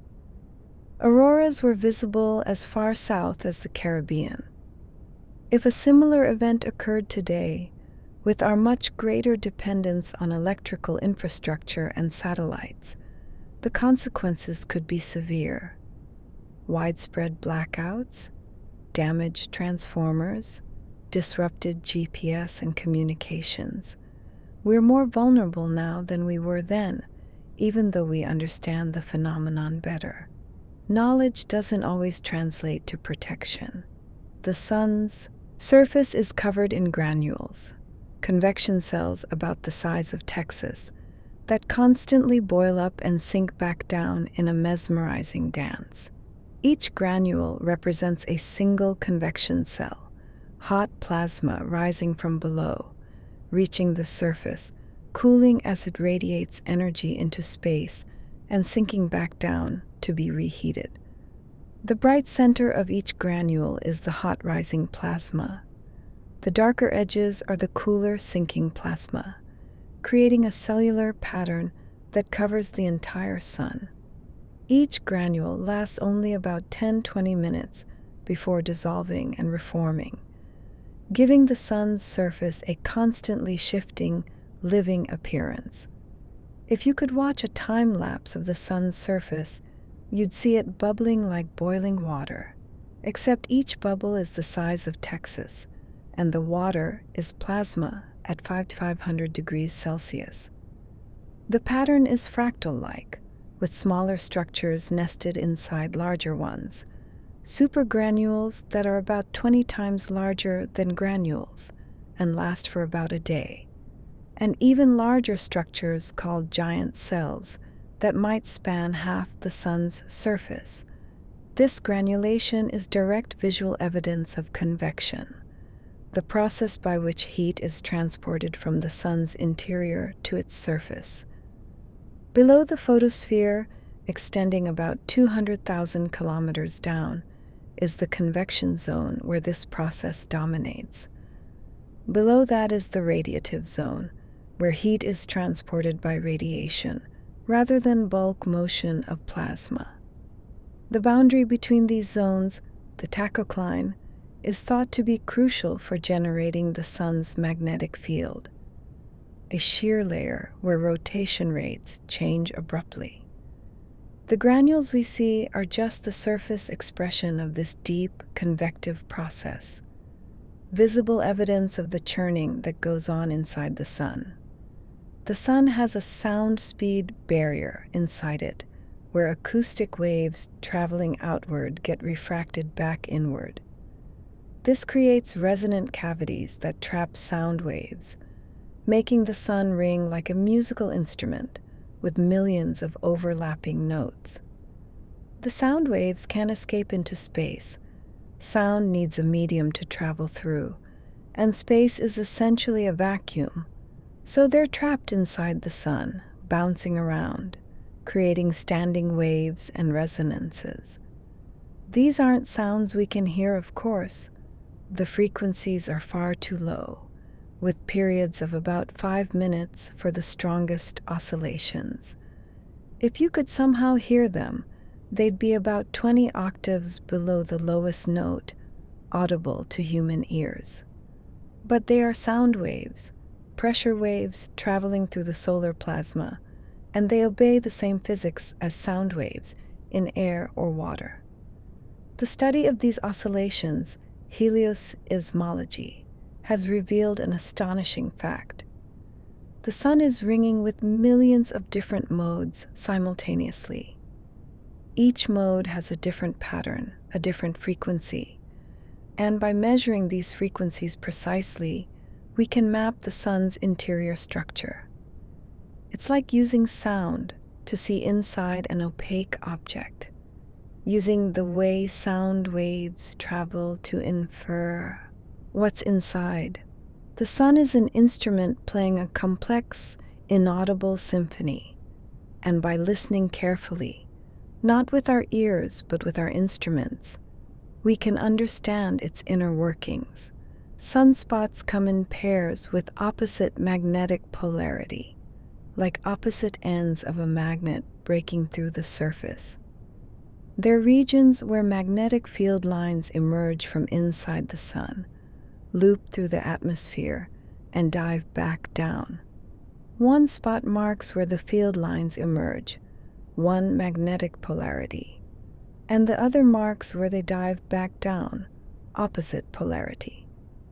The two spots are connected by an arch of magnetic field, though the arch itself is usually invisible unless it's filled with plasma, creating what we call a prominence or filament. This pairing tells us that sunspots are fundamentally magnetic phenomena. The strong magnetic field, about 1,000 times stronger than typical solar fields, suppresses convection in those regions, preventing hot plasma from rising to the surface. That's why sunspots are cooler and darker than their surroundings. The magnetic field acts like a barrier, interfering with the normal convective flow that transports heat to the surface. But why do the magnetic fields emerge in these specific locations? That's related to the sun's differential rotation and the dynamo process that generates the magnetic field in the first place. As the sun rotates, field lines get twisted and wound up. Eventually, the tangled field becomes buoyant. Magnetic pressure becomes strong enough to overcome gravity, and sections of the field pop through the surface like corks bobbing up in water. These emerging magnetic structures create sunspot pairs, active regions, and all the associated activity, flares, eruptions, prominences. The sun's magnetism is written on its surface, visible to us as these dark spots that mark regions of intense magnetic activity. The sun's atmosphere extends millions of miles into space, far beyond what we see as the visible disk. During a total solar eclipse, we can see this tenuous outer atmosphere, the corona, stretching out like a ghostly halo, its delicate streamers and loops visible against the darkened sky. The corona is beautiful, ethereal, structured by magnetic fields into intricate patterns that change over time. But most of the time, the corona is invisible to us. It's too faint to see against the bright photosphere, like trying to see stars during the day. They're there, but the scattered sunlight in Earth's atmosphere overwhelms them. Only during an eclipse, when the moon blocks the photosphere, can we see the corona with our naked eyes. Ancient peoples who witnessed eclipses saw this halo and were terrified or awed by it, not understanding what it was, sometimes interpreting it as a divine sign or omen. Now we can observe the corona anytime we want, using special instruments called coronagraphs, which create an artificial eclipse by blocking the photosphere. We've learned that the corona is dynamic, constantly changing, filled with loops and arches and streamers of plasma following magnetic field lines. We've learned about coronal holes, regions where the magnetic field is open to interstellar space, allowing solar wind to escape more easily. We've learned that the corona is hotter than the surface, a mystery we still don't fully understand. The corona is the sun's outer atmosphere, but in many ways, it's still mysterious, still revealing new surprises with each new observation. The center of the sun rotates faster than a rigid body would, having retained angular momentum from the original collapsing cloud. This creates internal shearing that helps generate the sun's complex magnetic field through a process we still don't fully understand. When the protostellar cloud collapsed to form the sun, it was rotating.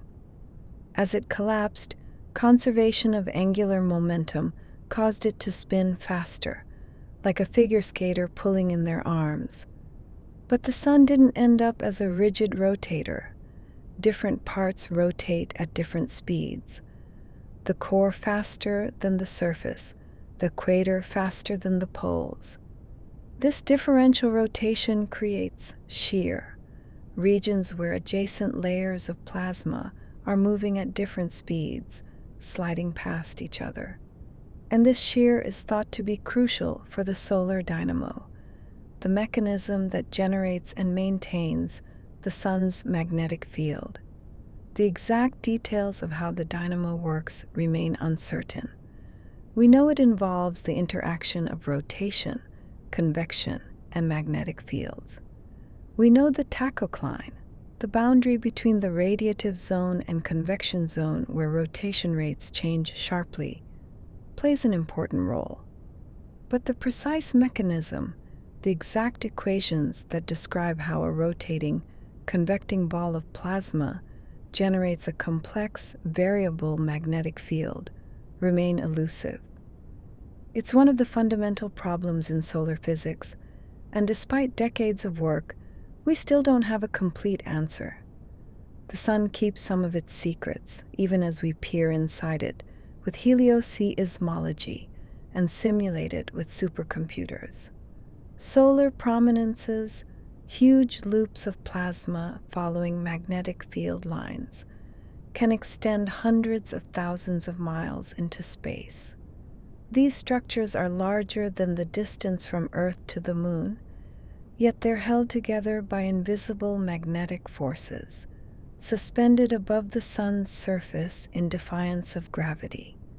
When seen against the bright photosphere, they're called filaments and appear dark. When seen against the black sky at the sun's limb, they're called prominences and appear bright, glowing in the red light of hydrogen emission. Prominences can be stable, persisting for days or weeks, or they can be eruptive, suddenly rising and breaking apart, hurling billions of tons of plasma into space. The stable ones are supported by magnetic field structures that act like magnetic bottles, containing the cooler, denser plasma and preventing it from falling back to the surface. The eruptive ones occur when the magnetic structure becomes unstable and releases its contents, often associated with coronal mass ejections. These structures are beautiful, almost sculptural, as if the sun were creating art from plasma and magnetism. Time-lapse sequences show them evolving, twisting, dancing above the surface, moving in ways that seem almost alive. But they're not alive, of course. They're just plasma, ionized gas, following physical laws, responding to magnetic forces and gravity, creating patterns that our minds interpret as beautiful or dynamic or alive. The sun is an artist without intent, creating beauty as a side effect of physics. The sun loses about 1.5 million tons of material per second through the solar wind, yet this barely affects its total mass. It would take about 150 billion years to lose just 1% of the sun's mass at this rate, far longer than the age of the universe. The sun is so massive and the solar wind so tenuous that the loss is negligible. It's like taking grains of sand from a beach. Each grain is real, each grain is gone, but the beach remains essentially unchanged. This mass loss is separate from the mass converted to energy through fusion. That's matter disappearing, becoming energy. The solar wind is matter leaving, traveling outward as particles. Both processes reduce the sun's mass, but the fusion process dominates. The sun loses about 4 million tons per second through fusion and about 1.5 million tons per second through the solar wind, for a total mass loss of about 5.5 million tons per second. And yet, despite these seemingly enormous losses, the sun has barely changed mass since it formed. It's lost perhaps a few hundredths of a percent of its original mass, a tiny fraction that hasn't significantly affected its gravity or its evolution. The sun is massive enough that it can afford these losses for billions of years without noticing. But eventually, during the red giant phase, the mass loss through stellar wind will increase dramatically, and the sun will lose a significant fraction, perhaps half of its mass. That will have consequences, causing planetary orbits to expand, changing the dynamics of the solar system. But that's billions of years away. For now, the sun remains stable, massive, losing mass at a rate that seems large, but is actually insignificant compared to its total mass. The sun's convection zone, where hot plasma rises and cool plasma sinks, extends from about 200,000 kilometers below the surface all the way to the photosphere. This is nearly 1/3 of the sun's radius, a vast region where energy is transported primarily by the bulk motion of material rather than by radiation. hot plasma becomes buoyant and rises toward the surface, where it cools by radiating energy into space, becomes denser, and sinks back down to be reheated. It's a continuous cycle, a solar-scale version of what happens in a pot of boiling water. Below the convection zone is the radiative zone, where energy slowly works its way outward through countless photon absorptions and emissions rather than convection. In the radiative zone, plasma is too dense and hot for convection to be efficient. Instead, energy moves as radiation, photons traveling short distances before being absorbed by atoms, which then re-emit new photons in random directions. It's a random walk, a drunkard's walk, where each photon takes millions of years to work its way from the core to the convection zone. The boundary between these zones, the tachocline, is a narrow layer, perhaps just a few % of the sun's radius, where rotation rates change dramatically and where we think the solar dynamo operates. Above and below this boundary, the physics of energy transport changes character entirely. It's one of several layers inside the sun, each with its own properties, its own physics, all nested together like a Russian doll.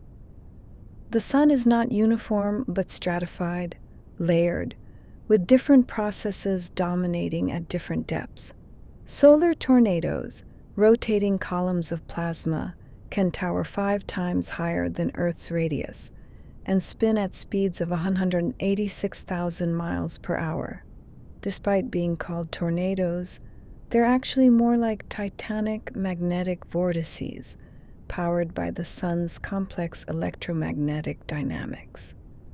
They're not driven by temperature differences like Earth's tornadoes, but by magnetic fields that twist and rotate, dragging plasma along with them.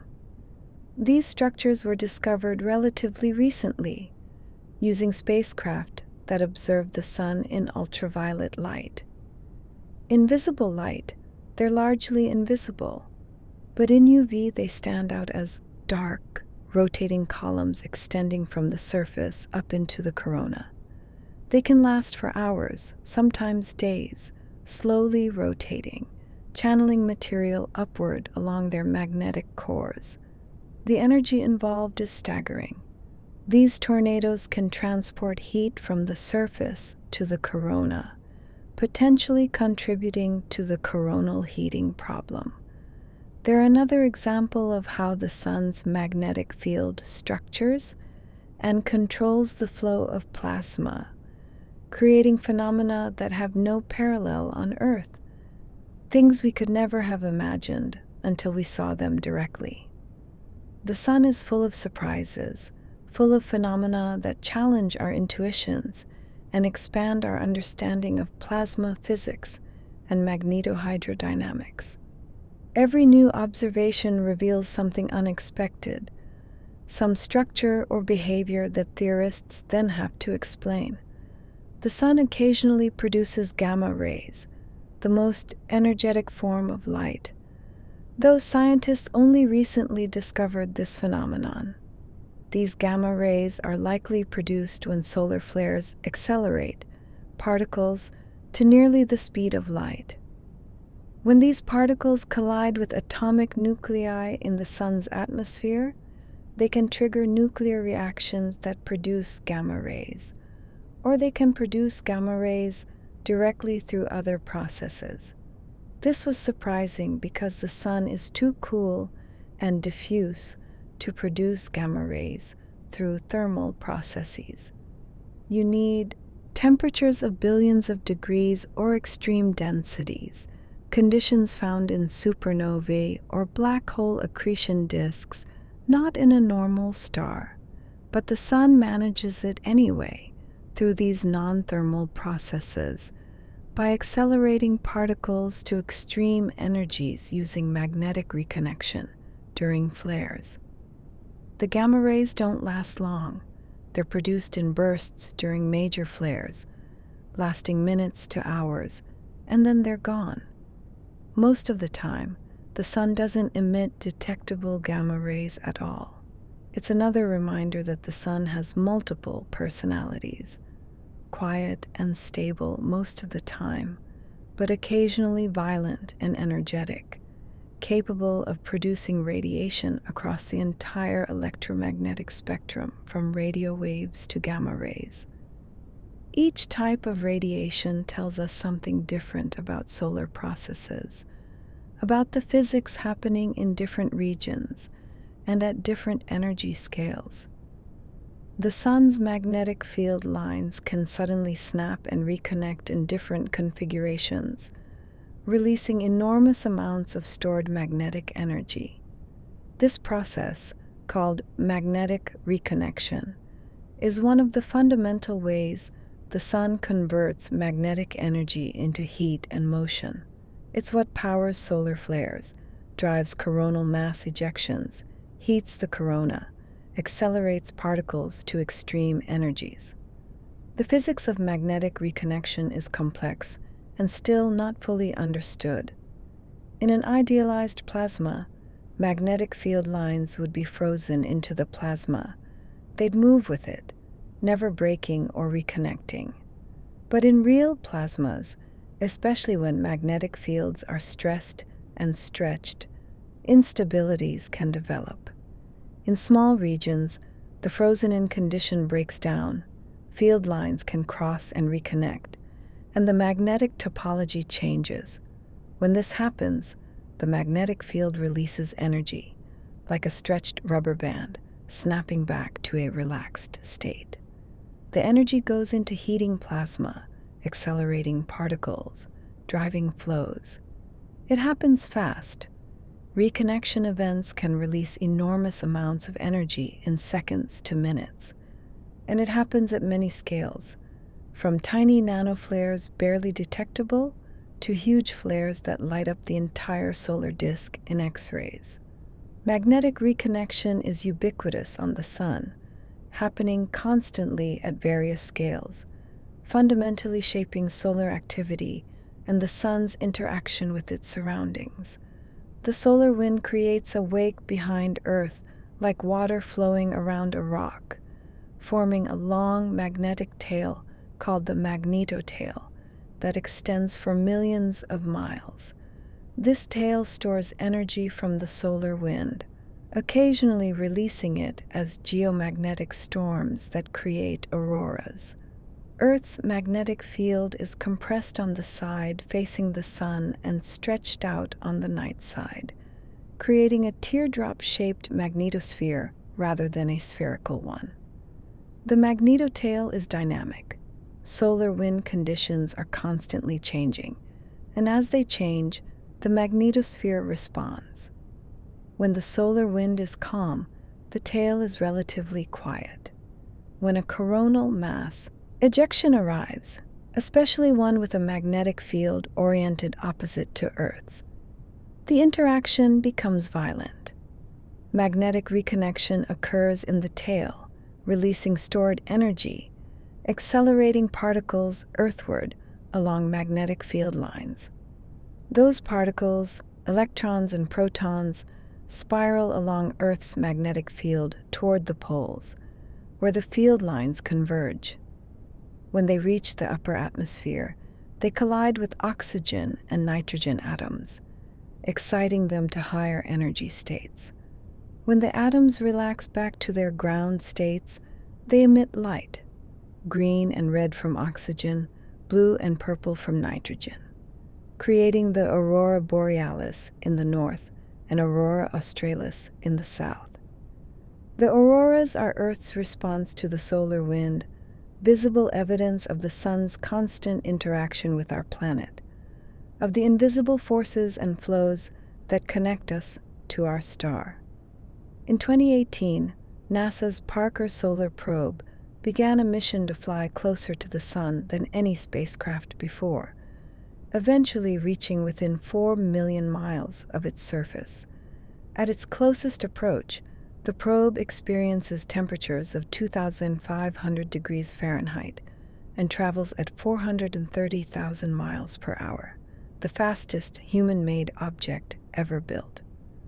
To survive, it uses a carbon composite heat shield that protects the instruments behind it, keeping them at room temperature even as the shield itself glows red hot. This mission is remarkable, not just for the engineering achievement, but for what it's revealing about the sun. For the first time, we're sampling the solar environment in situ, measuring particles and fields right where they're being heated and accelerated, rather than observing from Earth orbit and trying to infer what's happening 93 million miles away. The Parker Solar Probe is answering questions about the solar wind's origin, about how the corona is heated, about the structure of the sun's magnetic field close to its surface. Each close approach, and there will be 24 total over the mission's lifetime, brings new data, new insights, new surprises. We're exploring our own star, getting closer to it than we ever thought possible, touching the sun in a way that would have seemed like science fiction just a few decades ago. And with each approach, we learn more about the star that makes our existence possible. The Parker Solar Probe discovered that the solar wind has a structure like switchbacks, magnetic field lines that fold back on themselves in a zigzag pattern. These structures might be a key to understanding how the solar wind accelerates to such high speeds. Before the Parker Solar Probe, we knew the solar wind flowed outward, but we didn't fully understand how it was accelerated or what gave it its speed. These switchbacks are zones where the magnetic field briefly reverses direction, pointing back toward the sun instead of away from it. They're like kinks in a garden hose, except the hose is made of magnetic field lines and plasma, and the kinks travel outward at high speed. The switchbacks appear to be associated with jets of material streaming from the corona, possibly originating from small magnetic reconnection events, or from the interaction of different magnetic structures. Understanding these switchbacks is helping us understand the solar wind's origin and acceleration. They might be a mechanism for transporting energy and momentum from the sun to the wind, helping explain how the wind reaches such high velocities. It's an example of how direct exploration, sending a probe to actually visit and measure, can reveal phenomena we never anticipated from remote observations. The sun is full of surprises, and the closer we look, the more we find. Scientists discovered in 2020 that campfires, miniature solar flares, millions of times smaller than typical flares, pepper the sun's surface. These tiny eruptions might help explain the coronal heating problem, collectively contributing enough energy to superheat the corona. Each individual campfire is small, but there might be millions or billions of them happening constantly across the sun's surface. The discovery was made using the Solar Orbiter spacecraft, which carries cameras capable of resolving features as small as a few hundred kilometers across. At that resolution, the sun's surface reveals incredible detail. Not just the large-scale structures like sunspots and prominences, but countless small-scale events, flickering and flashing everywhere, like a field of fireflies.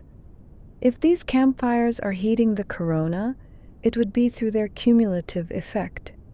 Each one releases a small amount of energy, but add them all together, and the total might be enough to maintain the corona's multi-million degree temperature. It's an example of how sometimes big effects come from the sum of many small events, rather than a few large ones. The corona might not be heated by a single dominant process, but by many processes operating at different scales, all contributing to the total energy budget. The sun's complexity continues to surprise us, revealing layers within layers of phenomena. The sun has magnetic tornadoes that we can only see in certain wavelengths of ultraviolet light, revealed by advanced solar observatories. These structures rotate at speeds exceeding 12,000 miles per hour and may transport heat and energy from the surface to the corona. They're made visible by the fact that they heat plasma to specific temperatures, causing it to emit UV light at specific wavelengths that our instruments can detect. Without these specialized instruments, we'd never know these tornadoes existed. In visible light, they're subtle or invisible. But in UV, they stand out clearly, rotating structures channeling material upward along magnetic field lines. They're yet another example of how the sun's magnetic field structures and controls plasma flow, creating features that have no parallel in our everyday experience. The more we look at the sun with different instruments, sensitive to different wavelengths, the more complexity we find. Each wavelength reveals different structures, different temperatures, different processes. The sun in visible light looks relatively simple, a bright disk with maybe some sunspots. The sun in X-rays looks dramatically different. Bright active regions, dark coronal holes, dynamic loops and arches. The sun in UV reveals yet more structure, chromospheric features, prominences, magnetic tornadoes. Each view is accurate, each shows something real, but none shows everything. To truly understand the sun, we need to observe it across the entire electromagnetic spectrum, piecing together a complete picture from these different perspectives. Recent observations show the sun's core rotates about 4 times faster than its surface, completing 1 rotation per week versus 4 weeks. This differential rotation stores enormous amounts of energy in the sun's interior and helps drive its magnetic dynamo. The discovery was made using helioseismology by measuring how sound waves travel through the sun's interior. Scientists could infer how fast different layers are rotating. Why does the core rotate faster? It's related to how the sun formed and how angular momentum is distributed within it. As the protostellar cloud collapsed, it conserved angular momentum, spinning faster as it contracted, but different parts of the resulting sun ended up rotating at different speeds, with the core retaining more of the original angular momentum than the outer layers. This internal rotation profile creates shear, regions where adjacent layers slide past each other at different speeds. And this shear is crucial for the solar dynamo, for generating and maintaining the sun's magnetic field. The differential rotation stretches and twists magnetic field lines, converting rotational energy into magnetic energy. It's a complex interaction between rotation, convection, and magnetism, one that we're still working to fully understand. But knowing the rotation profile helps.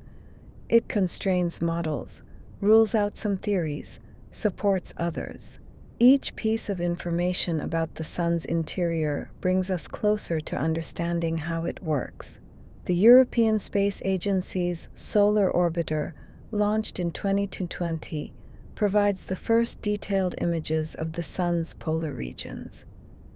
These regions are crucial for understanding the sun's magnetic field, but are nearly impossible to observe from Earth's orbital plane.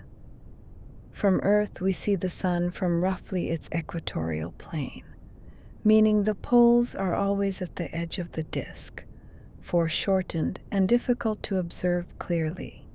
The solar orbiter's orbit is designed to take it out of the ecliptic plane, the flat disk in which Earth and most planets orbit, allowing it to look down on the sun's poles from above. This perspective reveals features and structures we've never seen before, giving us our first clear view of the polar regions where magnetic field lines converge and where coronal holes often originate. Understanding the poles is crucial for understanding the solar cycle.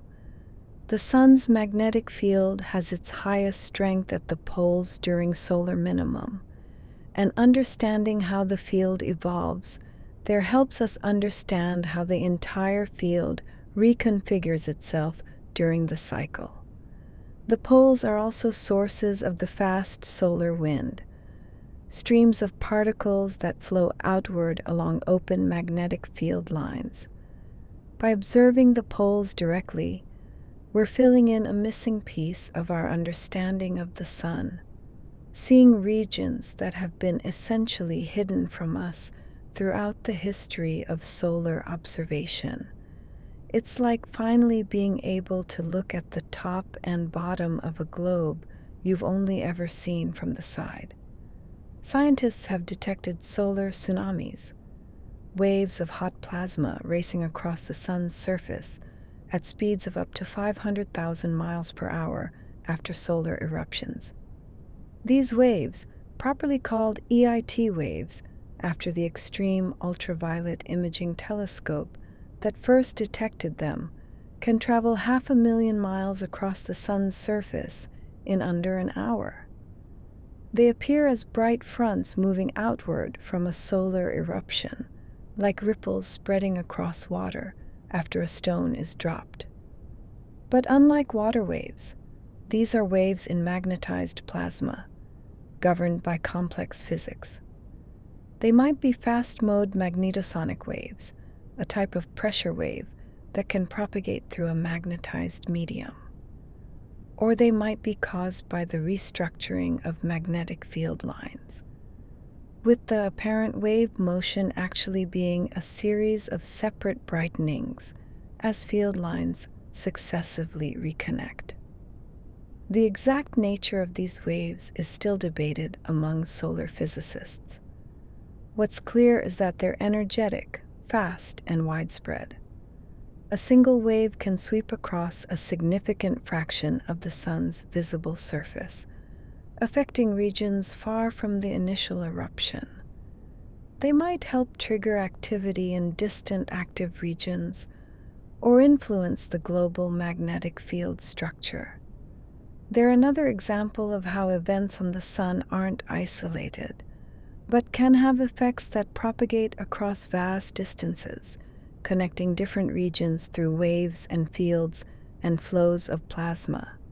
The sun is interconnected, a single system, despite its enormous size. Advanced computer simulations can now model individual granules on the sun's surface with unprecedented detail, revealing turbulent plasma flows. These simulations require some of the world's most powerful supercomputers and help us understand the physics of stellar convection.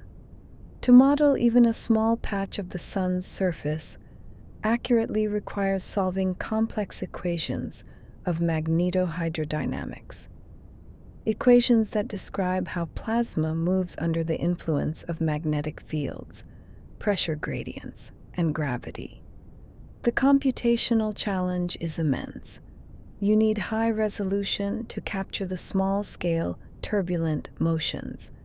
You need to include magnetic fields, which couple to the plasma in nonlinear ways. You need realistic physics, proper treatment of radiation, ionization, thermal conductivity. And you need to run the simulation for long enough that the system reaches a quasi-steady state. All of this requires enormous computing power, but the results are worth it. These simulations can reproduce the granulation pattern we observe on the sun. They can show us the internal structure of granules, the downdrafts at the edges where cool plasma sinks, the updrafts in the centers where hot plasma rises. They can reveal how magnetic fields interact with convection, how they're amplified and concentrated and expelled from granules. They provide insights we can't get from observations alone, because observations show us only what's visible, while simulations can show us what's happening inside the plasma, the velocities and pressures and field strengths at every point. Theory and observation come together in these simulations, each informing the other, building toward a complete understanding. The sun produces neutrinos, ghost-like particles that barely interact with matter, that reach Earth in just 8 minutes and pass right through our planet. By detecting these neutrinos, scientists can peer directly into the sun's core, where they're produced by fusion reactions. Unlike photons, which take tens of thousands of years to work their way from the core to the surface, neutrinos escape almost immediately. They're produced in the core and stream outward at nearly the speed of light, interacting with nothing, traveling through the entire sun as if it weren't there. This makes neutrinos incredibly valuable for studying the sun's core. We can't see the core directly. It's hidden beneath 500,000 kilometers of opaque plasma, but we can detect neutrinos from the core, arriving at Earth just 8 minutes after they're created. By measuring the number of neutrinos and their energies, we can test our models of solar fusion, verify that the processes we think are happening in the core are actually happening. There was a famous puzzle called the solar neutrino problem. For decades, experiments detected only about 1/3 as many neutrinos as theory predicted. This discrepancy was eventually resolved not by changing our models of the sun, but by discovering that neutrinos can change from one type to another as they travel, a process called neutrino oscillation. The sun produces electron neutrinos, but some of them transform into other types during their journey to Earth, and those other types weren't being detected by early experiments. Once we accounted for oscillation, the number of neutrinos matched predictions.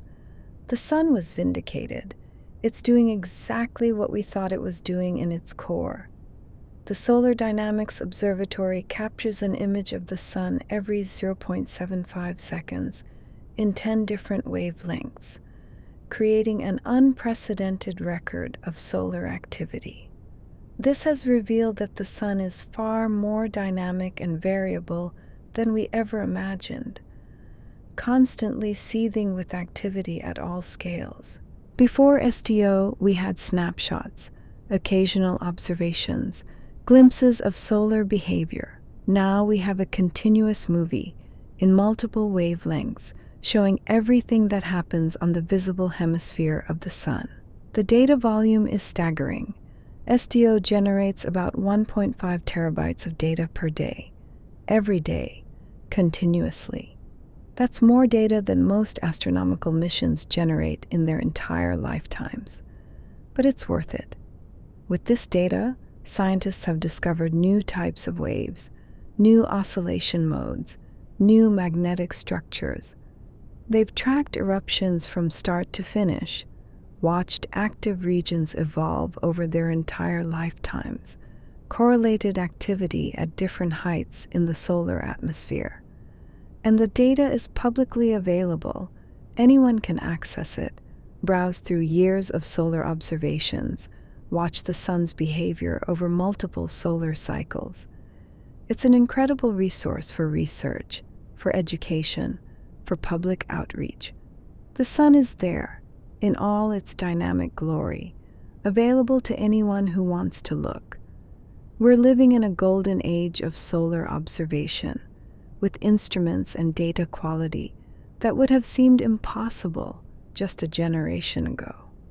And the sun continues to surprise us, to reveal new phenomena, to challenge our understanding with each new observation. Scientists recently discovered that solar flares can produce gamma rays and neutrons, evidence of particle acceleration to nearly light speed. The exact mechanism of how the sun accelerates particles to such extreme energies in just seconds remains one of solar physics' biggest puzzles. These particles, mostly protons and electrons, can reach energies of billions of electron volts, comparable to what we achieve in particle accelerators on Earth. But the sun does it naturally, as a side effect of magnetic reconnection.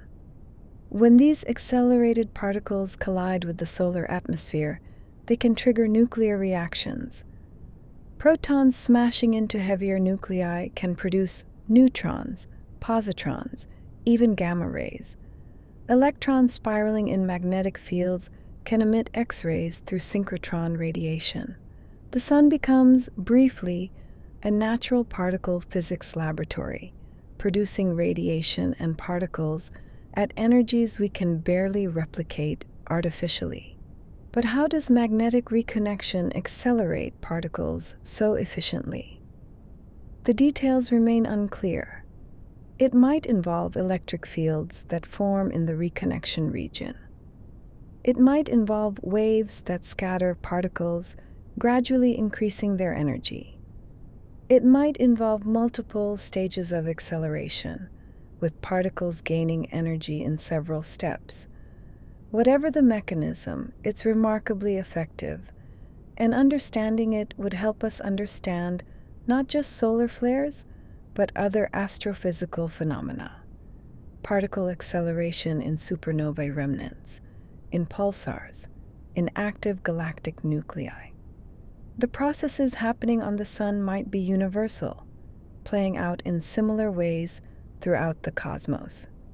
Machine learning algorithms are now being trained to predict solar flares and coronal mass ejections before they happen, potentially giving Earth early warning.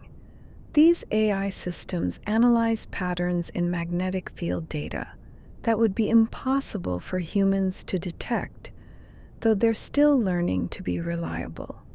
The challenge is that solar eruptions are complex, multi-scale phenomena with many possible triggers, and the pre-eruption signatures are often subtle. Traditional prediction methods look for specific indicators: rapid changes in magnetic field, strong shearing motions, certain magnetic configurations. But these methods have limited success because eruptions don't always show clear warning signs, and sometimes regions that look like they should erupt remain stable. Machine learning offers a different approach. Train the system on thousands of examples. Let it find patterns humans might miss, patterns in high-dimensional data that correlate with eruptions. The results so far are promising but imperfect. AI systems can predict some eruptions with reasonable accuracy hours in advance, giving time for warnings to be issued, for satellite operators to take protective measures. But they also produce false alarms and miss some events. The systems are improving as they're trained on more data, as we understand better what features matter. Eventually, we might have reliable space weather forecasting, just as we have reliable terrestrial weather forecasting. Not perfect, but good enough to be useful, good enough to protect our technological infrastructure from the sun's occasional outbursts. The Interface Region Imaging Spectrograph, IRIS, has revealed that the chromosphere, the layer between the surface and corona, is far more complex than expected. It contains jets, spicules, and other structures moving at different speeds and temperatures, creating a chaotic transition zone. The chromosphere is only about 2,000 kilometers thick, a thin layer sandwiched between the photosphere below and the corona above, but it's incredibly dynamic. Spicules are one of the most prominent features, jets of plasma shooting upward from the chromosphere at speeds of 20-30 kilometers per second, reaching heights of several thousand kilometers before falling back. At any given time, there are about 1 million spicules on the Sun, constantly appearing and disappearing, each lasting just 5 to 10 minutes. They look like grass or a field of hair covering the Sun's surface, all waving and moving independently. What creates these spicules? Magnetic reconnection, possibly, or magnetic waves propagating upward from below. What role do they play in heating the corona? They might transport mass and energy upward, contributing to the coronal heating, though the exact contribution is uncertain. The chromosphere is proving to be far more important and interesting than we initially thought. Not just a transition layer, but an active region in its own right, with its own physics, its own phenomena, worthy of detailed study. IRIS is giving us that detailed view, revealing the chromosphere's complexity one observation at a time. Scientists have observed magnetic cancellation events where opposite magnetic polarities meet and annihilate at the Sun's surface, releasing energy. These events might be miniature versions of the larger magnetic reconnection that powers solar flares. When magnetic field lines of opposite polarity emerge from the Sun's interior and meet at the surface, they can cancel each other out, with the field lines reconnecting and releasing their energy. This happens at all scales. At the smallest scales, it might be happening constantly, thousands or millions of times per second across the Sun's surface, each event releasing a tiny amount of energy.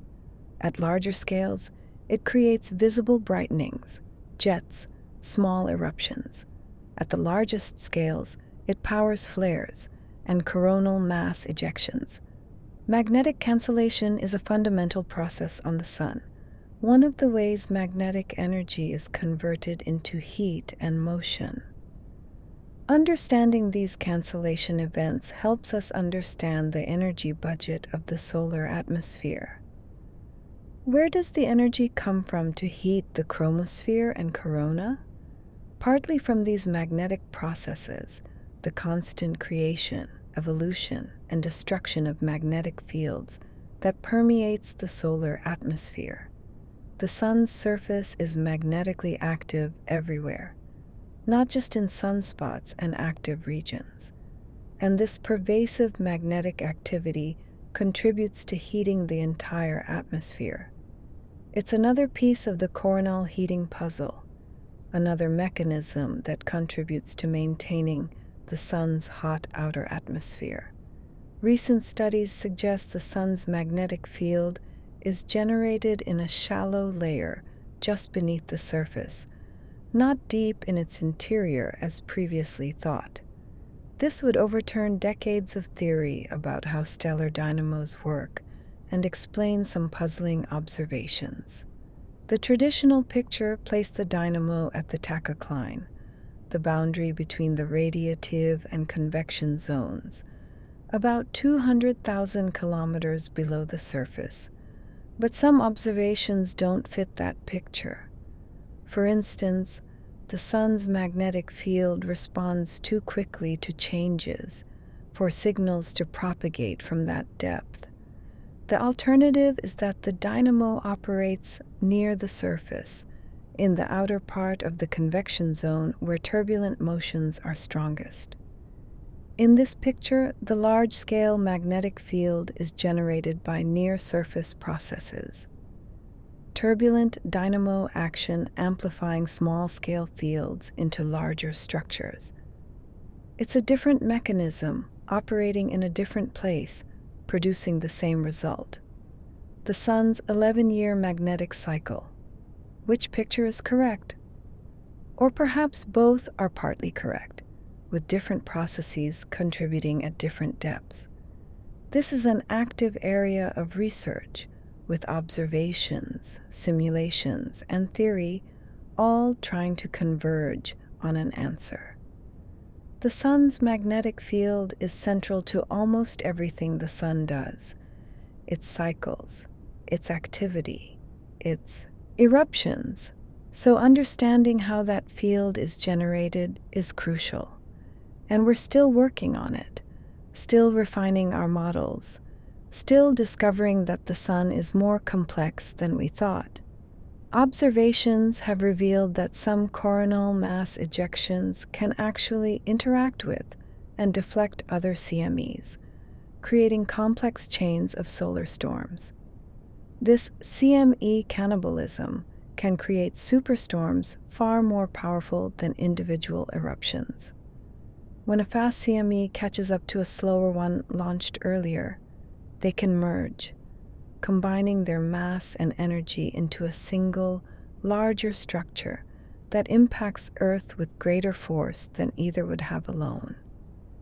These interactions happen in the space between the sun and Earth, in the solar wind. The first CME travels outward, creating a disturbance in the background solar wind. The second, faster CME plows into that disturbance, and the two can merge or interact in complex ways. Sometimes the second CME pushes the first, accelerating it. Sometimes they form a compound structure with multiple magnetic clouds nested inside each other. Sometimes they create shock waves that propagate ahead of both structures. Understanding these interactions is crucial for space weather forecasting. If we see two CMEs heading toward Earth, we can't just predict their effects independently. We need to account for how they'll interact with each other. Will they merge into a superstorm? Will they arrive separately with the second one amplified by the first? The physics is complex, involving shock formation, magnetic reconnection, plasma instabilities. It's another reminder that the space between the sun and Earth isn't empty but filled with structure and activity, with multiple CMEs sometimes traveling through it simultaneously, all interacting with each other and with the background solar wind. The sun's north and south hemispheres don't always flip their magnetic poles at the same time during the solar cycle, sometimes creating a quadrupole field. During these periods, the sun temporarily has 4 magnetic poles instead of 2, adding complexity to space weather patterns. This asymmetry between hemispheres is actually quite common. Perfect synchronization is the exception rather than the rule. During most solar cycles, one hemisphere leads the other by months or even years. One pole might flip while the other hasn't yet, creating a period where the sun has poles with unusual configurations: north, north, south, south instead of the normal north-south. Or sometimes one hemisphere is more active than the other, with more sunspots, more flares, stronger magnetic fields. The two hemispheres of the sun don't always behave identically. Why this happens isn't entirely clear. It might be related to internal flows, to differences in convection patterns between hemispheres, to random fluctuations in the dynamo process. Whatever the cause, it affects the heliosphere, the magnetic structure that extends throughout the solar system. When the sun has a quadrupole field, the heliospheric current sheet, the boundary between magnetic sectors of opposite polarity becomes more wavy, more complex. This affects how cosmic rays enter the solar system, how the solar wind flows, how planetary magnetospheres respond to the changing interplanetary magnetic field. The sun's internal asymmetries have external consequences. High-resolution observations have shown that solar prominences aren't smooth structures, but are made of thousands of thin magnetic threads. Each thread is thinner than Earth's atmosphere, but can be thousands of miles long, like magnetic spaghetti. These threads are bundles of magnetic field lines filled with cool, dense plasma, all packed together to form the larger prominence structure we see. The threads aren't static, they're dynamic, moving, swaying, sometimes merging together, sometimes separating. Time-lapse sequences show the threads oscillating, as if they're being plucked like strings on a musical instrument.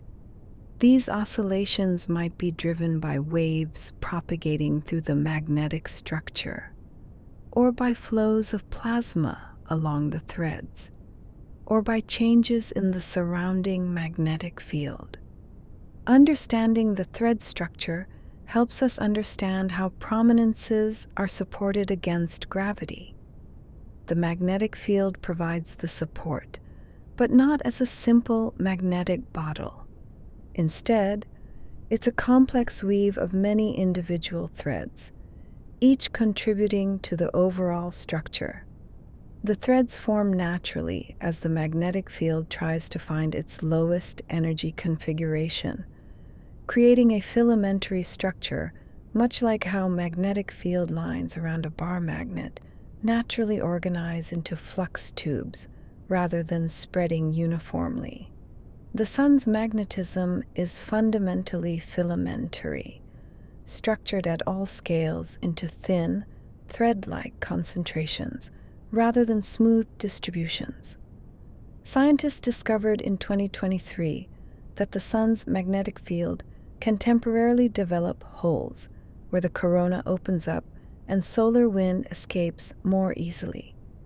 These coronal holes can persist for months and create high-speed solar wind streams that regularly buffet Earth. Coronal holes appear dark in X-ray and extreme UV images because they're cooler and less dense than the surrounding corona. The plasma there can escape along open magnetic field lines rather than being trapped in closed loops. Coronal holes are most common near the poles, especially during solar minimum, when the sun's magnetic field is simpler and more organized. But they can appear at any latitude, and when they're pointed toward Earth, they create recurring high-speed wind streams. As the sun rotates every 27 days, the same coronal hole can point toward Earth multiple times, creating a pattern of recurring geomagnetic activity with a 27-day periodicity. The high-speed wind from coronal holes is different from the slower, denser wind that comes from other regions. It's faster, 600 and 800 kilometers per second compared to 300-400 for the slow wind, and more uniform, less structured. When it reaches Earth, it doesn't cause the dramatic storms that CMEs do, but it creates sustained, moderate geomagnetic activity. Auroras appear at lower latitudes than usual. Satellite orbits decay slightly faster due to atmospheric expansion. Power grids experience small fluctuations. Coronal holes are a major source of space weather, perhaps more important over long time scales than the more dramatic, but less frequent CMEs. Recent analysis of solar data suggests the sun might have a 22-year Hale cycle superimposed on its 11-year cycle, related to the full reversal of magnetic polarity. This longer cycle might explain some of the sun's more subtle effects on Earth's climate and space weather patterns. The 11-year cycle tracks sunspot numbers and overall activity levels, but it doesn't account for magnetic polarity. After 11 years, the magnetic field has flipped, but sunspot pairs have the opposite orientation. What was the leading polarity is now the trailing polarity. It takes two 11-year cycles, 22 years total, for the magnetic field to return to its original configuration, with both poles back to their starting polarity and sunspot pairs having their original orientation. This is the Hale cycle, and some solar phenomena seem to follow this longer rhythm rather than the shorter 11-year cycle. Patterns in the solar wind structure, in the tilt of the heliospheric current sheet, in certain types of solar activity, all show 22-year periodicities. There's also speculation that Earth's climate might respond to the 22-year cycle in subtle ways, though the evidence is still debated. The Sun's energy output varies only slightly over the 11-year cycle, but the magnetic field structure changes more dramatically over 22 years. And this might affect how cosmic rays reach Earth, which might in turn affect cloud formation and climate. The connections are tentative, the effects small, but they hint that the Sun's influence on Earth is more complex than we often assume, mediated through multiple pathways that we're still working to understand. The Sun is just one of an estimated 100 to 400 billion stars in the Milky Way galaxy. If you could count one star per second, it would take you over 3,000 years just to count the stars in our galaxy alone. And that's just our galaxy. There are hundreds of billions of galaxies in the observable universe, each containing millions to trillions of stars. The Sun is one among a truly incomprehensible number of stars. This vast population puts the Sun in perspective. It's not special in any cosmic sense. It's a common type of star, medium-sized, middle-aged, unremarkable. There are probably billions of stars very similar to the Sun scattered throughout the galaxy. And yet to us, the Sun is everything. It's the difference between a habitable planet and a frozen rock, between life and lifelessness, between a solar system and empty space. Perhaps that's the paradox of the Sun. It's simultaneously ordinary and essential. Ordinary in the cosmic census, just one star among billions. Essential for us, the foundation of our existence, the reason Earth is a living world rather than a dead one. We're the product of one particular ordinary star, shaped by its particular properties, its size, temperature, stability, longevity. If we orbited a different type of star, we'd be different, or we wouldn't exist at all. The Sun's ordinariness is, in a sense, what makes us possible. We need an ordinary, stable, long-lived star, and those are the most common type in the galaxy. Perhaps life requires ordinariness. About 75% of stars in our galaxy are red dwarfs, much smaller and dimmer than the Sun, making our star actually larger and brighter than average. In the cosmic census, the Sun is a fairly privileged star, part of a smaller class of stars, massive enough to live interesting lives. Red dwarfs are the true common stars, making up the majority of the stellar population, but they're so dim that we can't see them with our naked eyes, even when they're relatively nearby. Red dwarfs are interesting in their own right. They're incredibly long-lived. The smallest ones can burn for trillions of years, far longer than the current age of the universe. None have died yet. Every red dwarf ever born is still alive. They're also the most likely stars to have planets, statistically speaking, simply because they're so numerous.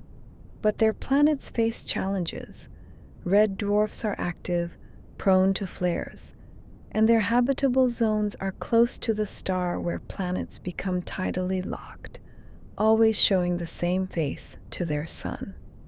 The Sun, in contrast, is large enough to be visible across interstellar distances, massive enough to have a relatively short but still multi-billion-year lifespan, stable enough to provide consistent conditions for its planets. It's in a sweet spot, not so massive that it burns out quickly, not so small that its planets face extreme tidal forces and stellar activity.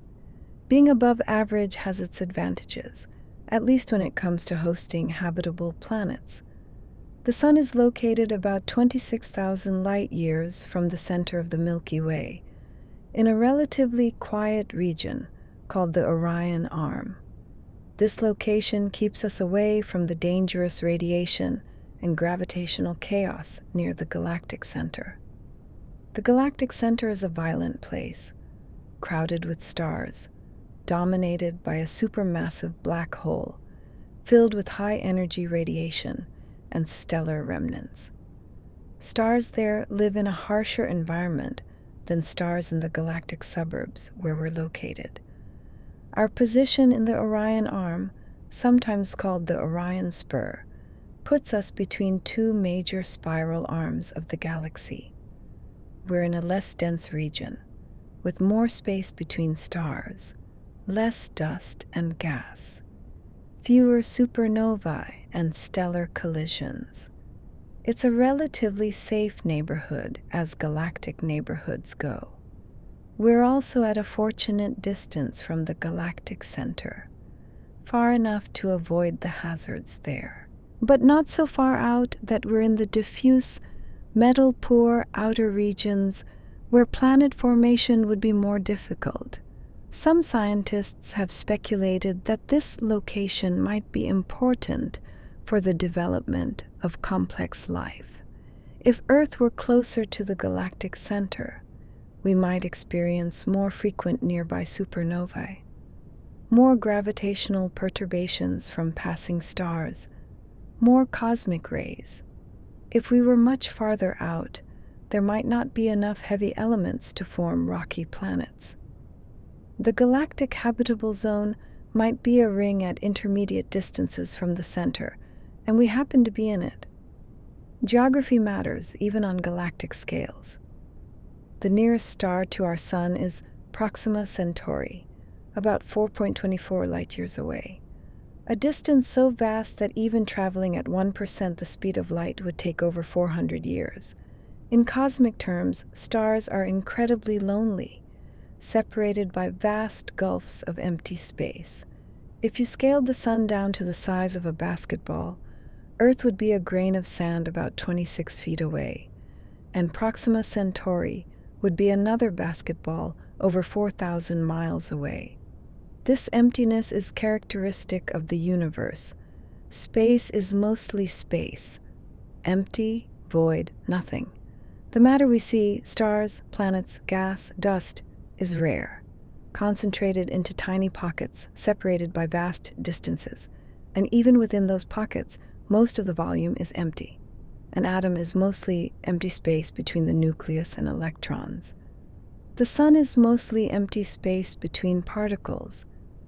Even solid matter is mostly emptiness when you look at it closely enough.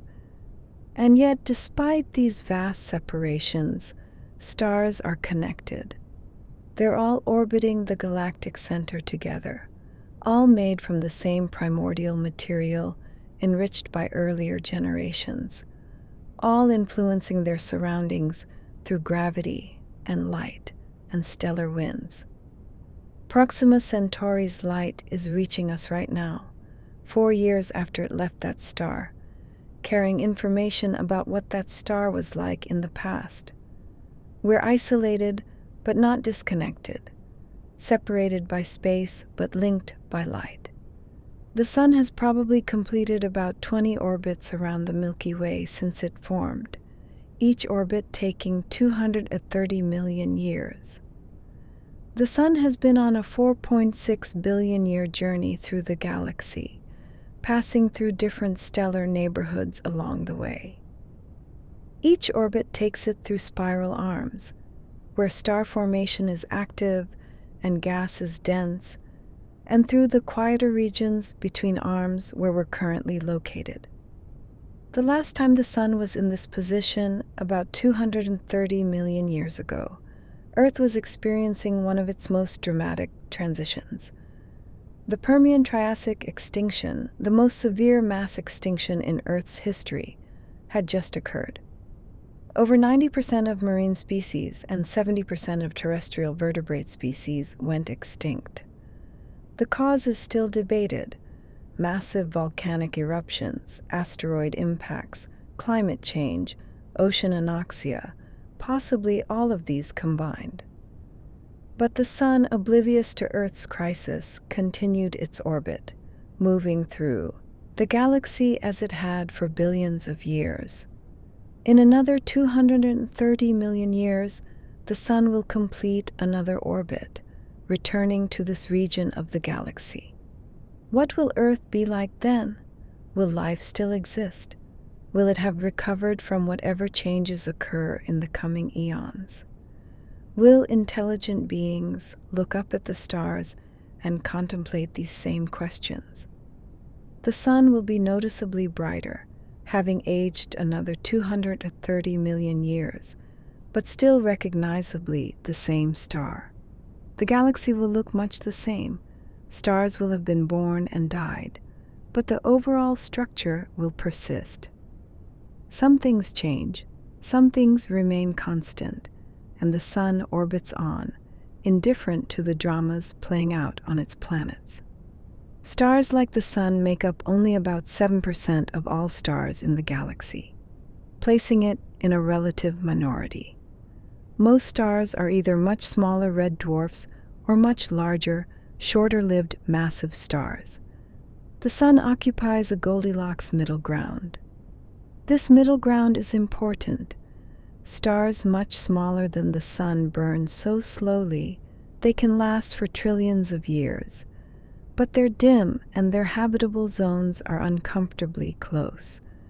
Stars much larger than the Sun are bright and spectacular, but they burn out in millions of years, far too quickly for complex life to evolve on their planets. The Sun's size gives it a lifespan of about 10 billion years, long enough for planets to form, cool, develop atmospheres, and, on at least one planet, nurture the emergence and evolution of life. Life needs time. It took Earth about 4 billion years to go from single-celled organisms to complex multicellular life. And that was relatively quick by cosmic standards. A star that only lives for 10 million years couldn't support that kind of evolution. Its planets would barely have time to finish forming before the star died. So while Sun-like stars are a minority, they might be disproportionately important for life. They're stable, long-lived, not too active, not too quiet. They provide consistent energy for billions of years, allowing complex chemistry to unfold at its own pace.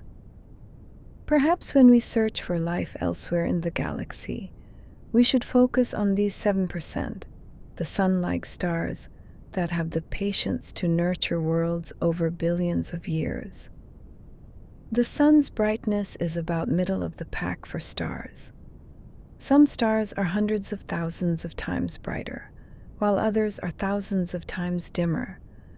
This moderate brightness has allowed stable, long-lasting conditions in the inner solar system where life could emerge. If the Sun were significantly brighter, Earth would be too hot, pushed outward in the habitable zone, or perhaps beyond it entirely. If it were significantly dimmer, Earth would be too cold, frozen, and lifeless. But it's not just about the total brightness. It's about how that brightness changes over time. Massive stars brighten and fade dramatically over their lifetimes, going through complex evolution that would wreak havoc on planetary climates. Very small, stars are stable but prone to violent flares that could strip away planetary atmospheres. The Sun's moderate mass gives it moderate, predictable behavior. Slowly brightening over billions of years, but without dramatic variations or violent outbursts, except for occasional flares that Earth's magnetic field largely shields us from. This moderation extends to other properties too. The Sun's rotation rate is moderate, fast enough to generate a magnetic field, slow enough not to be excessively active.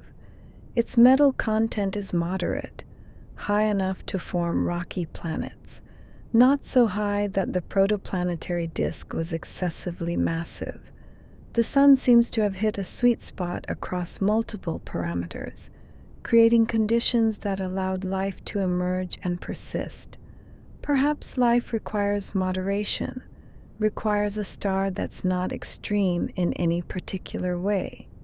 If you could see the Sun from Proxima Centauri, it would appear as a bright star, but not the brightest in that alien sky. From that perspective, our life-giving star would be just another point of light among thousands. The Sun would be visible to the naked eye from Proxima Centauri. It would have a visual magnitude of about 0.5, making it one of the brighter stars, but not exceptional. Other stars, closer to Proxima or intrinsically more luminous, would outshine it. This perspective is humbling. We think of the Sun as the sun, the center of everything, the source of light and warmth. But from elsewhere in the galaxy, it's just another star. An astronomer on a planet orbiting Proxima Centauri might catalog it, assign it a number in their star charts, perhaps note that it's a G-type main sequence star, unremarkable but potentially interesting for planet searches.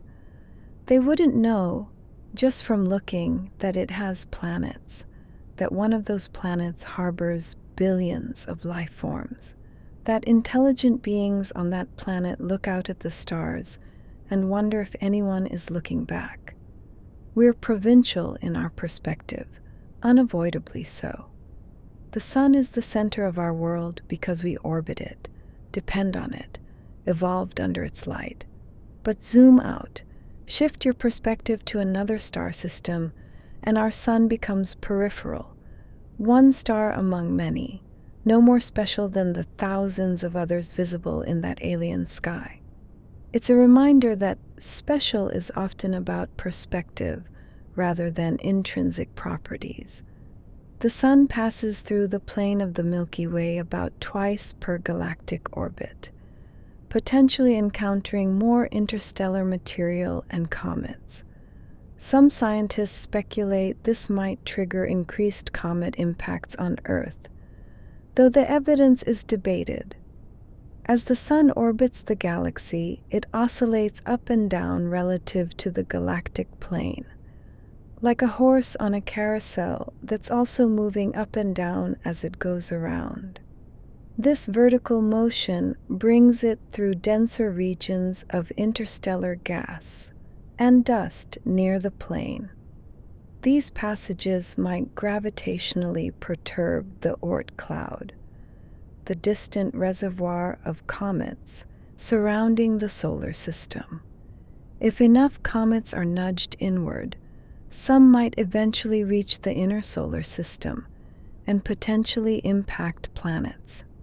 Some researchers have looked for periodicities in Earth's impact crater record, trying to correlate them with the Sun's galactic plane crossings, but the evidence is ambiguous at best. What's clearer is that the Sun's galactic journey isn't uneventful. It passes through different environments: dense molecular clouds, spiral arms, rich with young stars, and supernova remnants, quieter regions between arms. Each environment exposes the solar system to different conditions, different levels of cosmic rays, different gravitational perturbations. The Sun's orbit through the galaxy is a journey through varying conditions, and Earth goes along for the ride, experiencing whatever the galaxy has to offer at each point along the way. The Sun is moving through space at about 43,000 miles per hour relative to nearby stars, carrying its family of planets with it. We're all passengers on a cosmic journey through the galaxy. Though the ride is so smooth, we never feel the motion. This motion is separate from the sun's orbital motion around the galaxy. It's the sun's peculiar velocity relative to the local standard of rest, the average motion of nearby stars. This means the sun is moving through a background of other stars, all of which have their own peculiar velocities. From our perspective, stars appear to have proper motions across the sky, slowly changing their positions relative to each other over decades and centuries. These motions are tiny. Most stars move less than an arcsecond per year, but they're real. The constellations we see today are not the constellations our distant ancestors saw, and they won't be the constellations our distant descendants see. The patterns are temporary artifacts of our particular moment in time, and as the sun moves, it carries everything with it. Earth maintains its orbit, but the whole orbit shifts through space along with the sun. We're orbiting a moving star, and that star is orbiting a rotating galaxy, and that galaxy is falling toward other galaxies in the local group, and the local group is being pulled by massive structures beyond, motion upon motion at every scale, all simultaneously. Nothing in the universe is still. Everything is moving, falling, orbiting, rushing through space, and we're along for the ride, mostly unaware of the cosmic journey we're on. In about 4 billion years, the Milky Way will collide with the Andromeda Galaxy, dramatically altering the sun's galactic environment. Despite this violent-sounding collision, the distances between stars are so vast that the sun will likely pass through unscathed. When we say galactic collision, we don't mean stars crashing into each other. We mean the two galaxies' gravitational fields interacting, pulling on each other, distorting each other's shapes, eventually merging into a single, larger galaxy. During this merger, the sun will be flung onto a different orbit, perhaps ending up in the central bulge of the merged galaxy, or perhaps thrown outward into a more distant orbit. The night sky from Earth, if Earth still exists, will be dramatically different. The Andromeda Galaxy will fill a large portion of the sky during the approach, and after the merger, the stellar density will be much higher, with more stars visible, closer together. But day to day, nothing much will change. The sun will continue shining, planets will continue orbiting, life, if any remains, will continue its routines. The collision illustrates the difference between scales. On galactic scales, this is a violent, dramatic event, reshaping the structure of hundreds of billions of stars. On stellar scales, it's almost a non-event, with stars passing through each other like two swarms of gnats, rarely coming close enough to interact directly. Scale matters. What's catastrophic at one scale can be inconsequential at another. The sun's metallicity, its content of elements heavier than helium, is slightly higher than average for stars in our galactic neighborhood. This higher metallicity might have been crucial for forming rocky planets like Earth capable of hosting life. Metallicity affects planet formation in several ways. First, planets form from the material in the protoplanetary disk. And if that material doesn't contain enough heavy elements, you can't form rocky planets. You'll only get gas giants.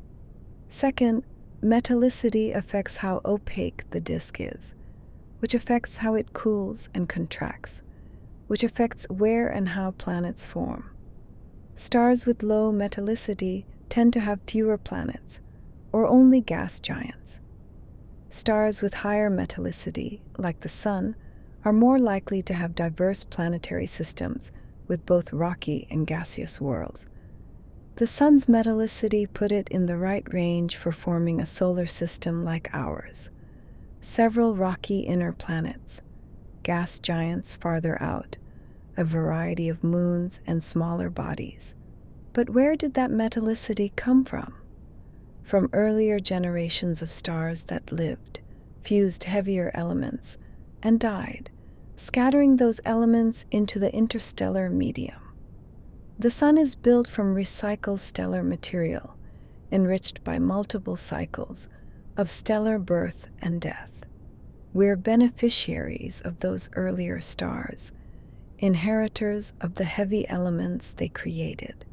Without them, without their deaths, and the dispersal of their processed material, the Sun wouldn't have the right composition to form planets like Earth, and we wouldn't be here to contemplate it. About 100 stars pass within 9.5 light years of the Sun every million years, close enough to potentially disturb the orbits of distant comets. These close encounters are one reason the Oort cloud occasionally sends comets plunging into the inner solar system. The Oort cloud is weakly bound to the Sun, extending perhaps a light year or more from the Sun's center. A passing star can gravitationally tug on these distant comets, changing their orbits, sometimes sending them inward toward the inner solar system, where they become visible as long-period comets. These encounters are usually gentle. The passing star doesn't come close enough to significantly affect the planets or even the Kuiper Belt objects, only the very distant Oort cloud objects. But occasionally the encounter might be closer, or the passing object might be more massive, a binary star system, or in rare cases, a black hole or neutron star. These closer encounters could have more dramatic effects, potentially stripping away part of the Oort cloud or perturbing planetary orbits slightly. The Sun's neighborhood is dynamic, with stars constantly passing by, most at safe distances, but occasionally close enough to interact. We're not isolated in space, but embedded in a slowly changing stellar environment. The stars we see at night are our current neighbors, but they won't be our neighbors forever. In 1,000,000 years, different stars will be closest to us, and the Sun will be neighbor to different stars in turn. The galactic neighborhood is constantly rearranging itself as stars move on their individual orbits through the galaxy. The Sun is currently moving through a region of space called the local interstellar cloud, a relatively dense pocket of gas and dust. This cloud slightly compresses the heliosphere, the protective bubble of the Sun's magnetic influence. The local interstellar cloud, despite being called dense, is still incredibly tenuous by Earth standards. It contains maybe a few hundred atoms per cubic centimeter, compared to trillions of trillions in Earth's atmosphere. But by interstellar standards, it's relatively dense. The Sun has been traveling through this cloud for tens of thousands of years and will eventually exit it, entering a different region of the interstellar medium with different properties. When it does, the heliosphere will respond, expanding or contracting depending on whether the new region is more or less dense than the current cloud. The Voyager spacecraft, now in interstellar space, are measuring these conditions, giving us our first direct data on the local interstellar medium. This environment matters for Earth. The heliosphere shields us from interstellar cosmic rays, and changes in the heliosphere affect how many cosmic rays reach Earth, which might affect cloud formation and climate in subtle ways. The sun's journey through different interstellar environments is another way the galaxy influences conditions on Earth. Another connection between our local environment and the larger cosmic context we're embedded in.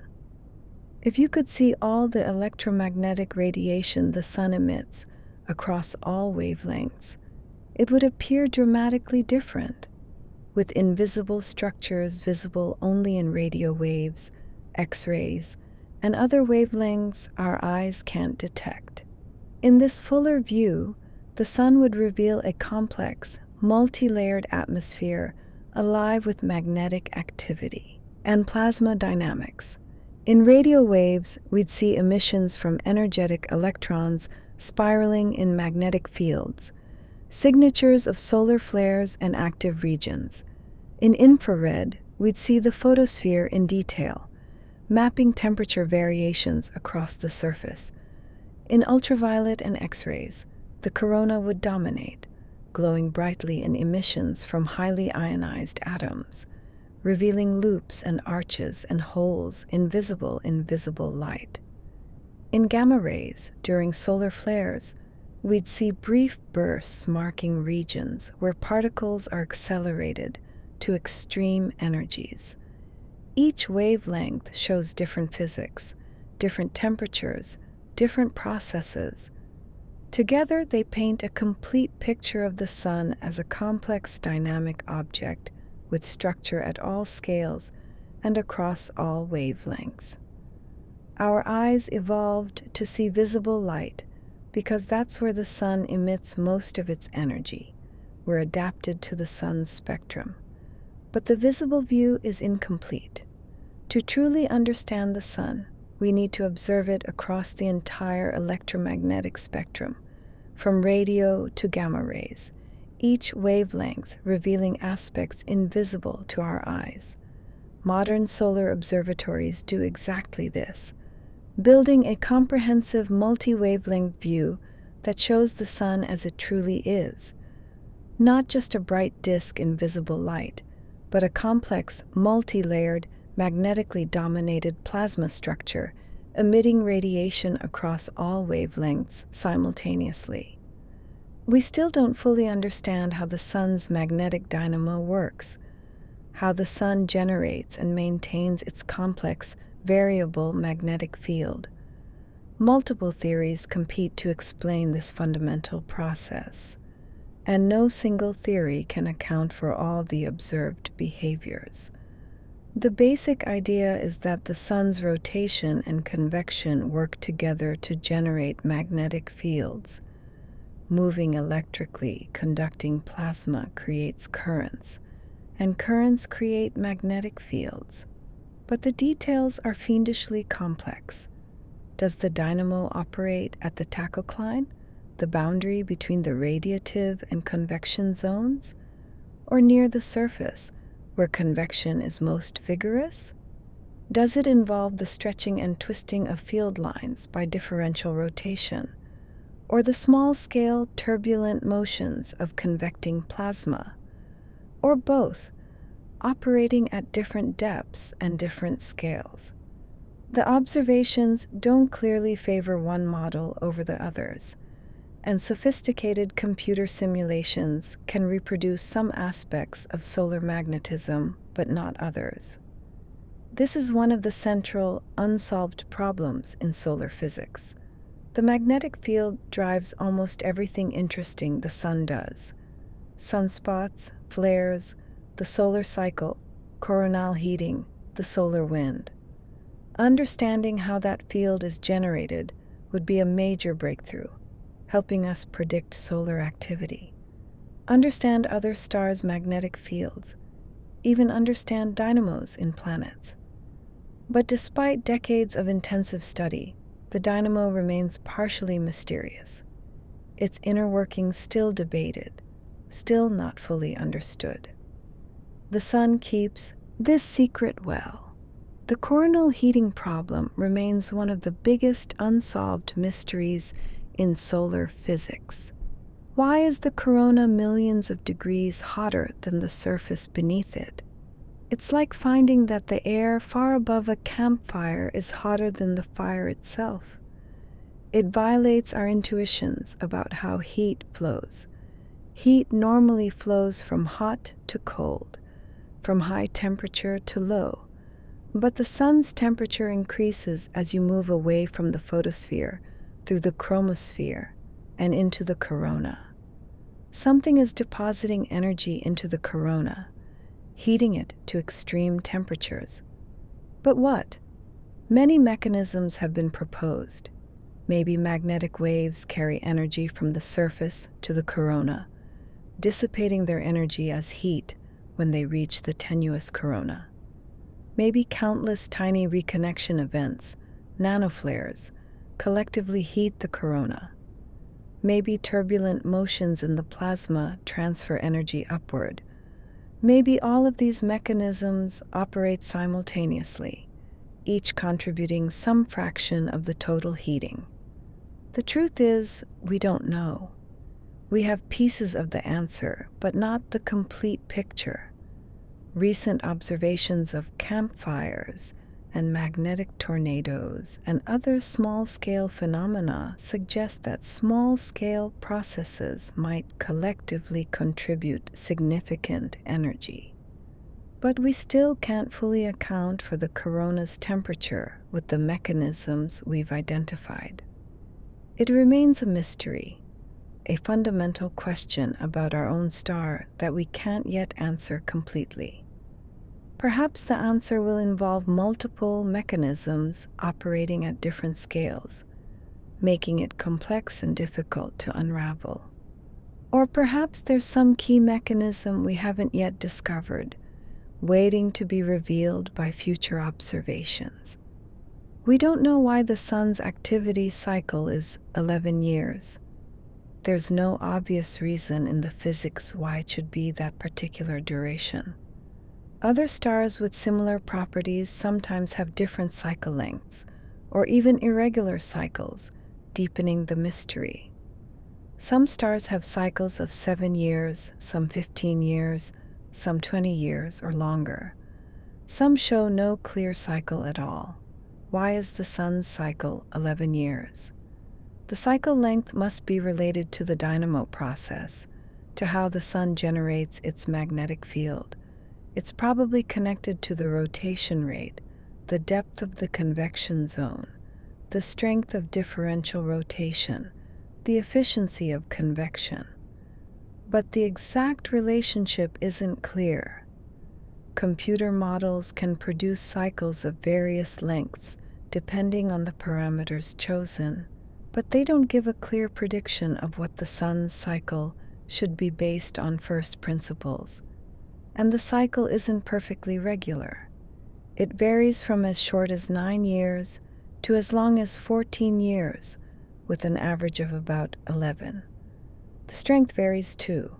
Some cycles are very active with many sunspots and flares. Others are weak and quiet. The Maunder minimum from about 1645 to 1715 was a period when sunspots almost disappeared entirely, suggesting the cycle weakened, or perhaps stopped temporarily. Why? We don't know. The sun's cycle is predictable in a statistical sense, but not in detail.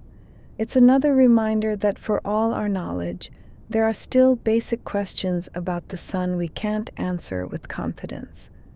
The exact trigger mechanism that releases a solar flare remains elusive, even though we understand the general process of magnetic reconnection. Why do some magnetic configurations explosively release energy, while similar configurations remain stable?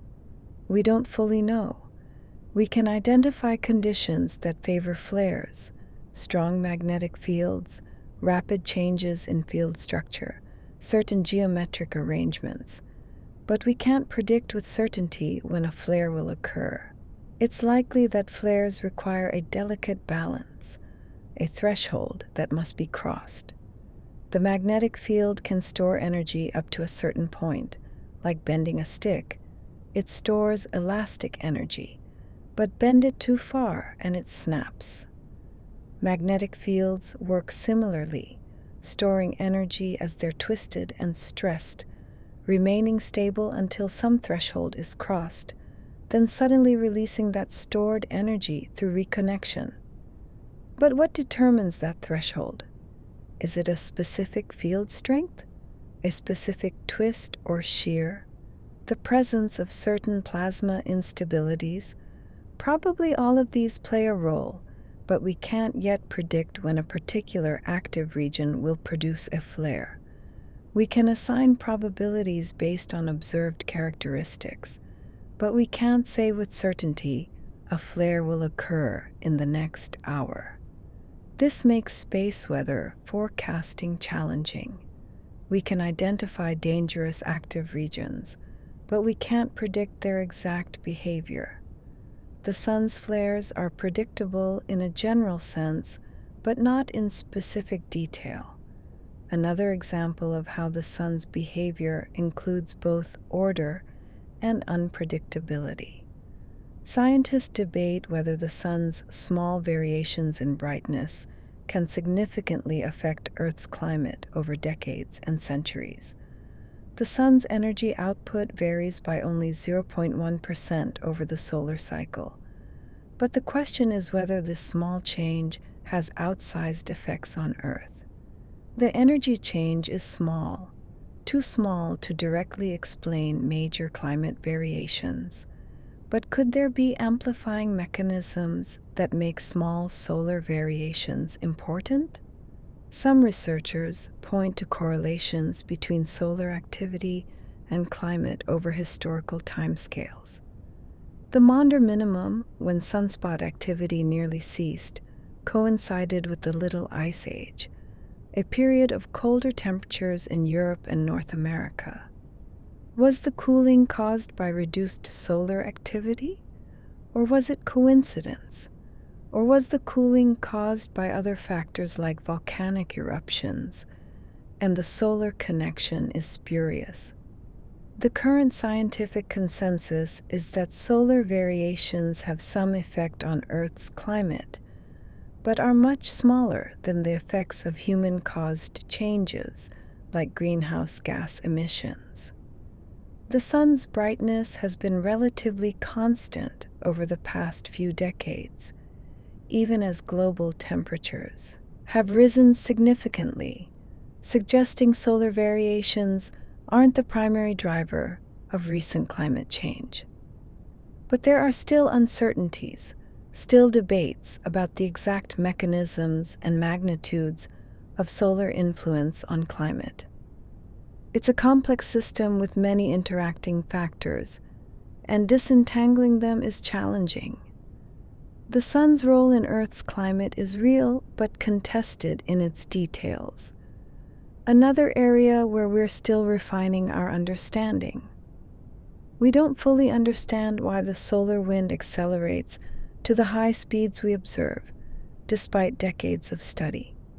The wind somehow gains energy as it moves away from the sun, and multiple mechanisms, magnetic waves, turbulence, nanoflares, might all contribute.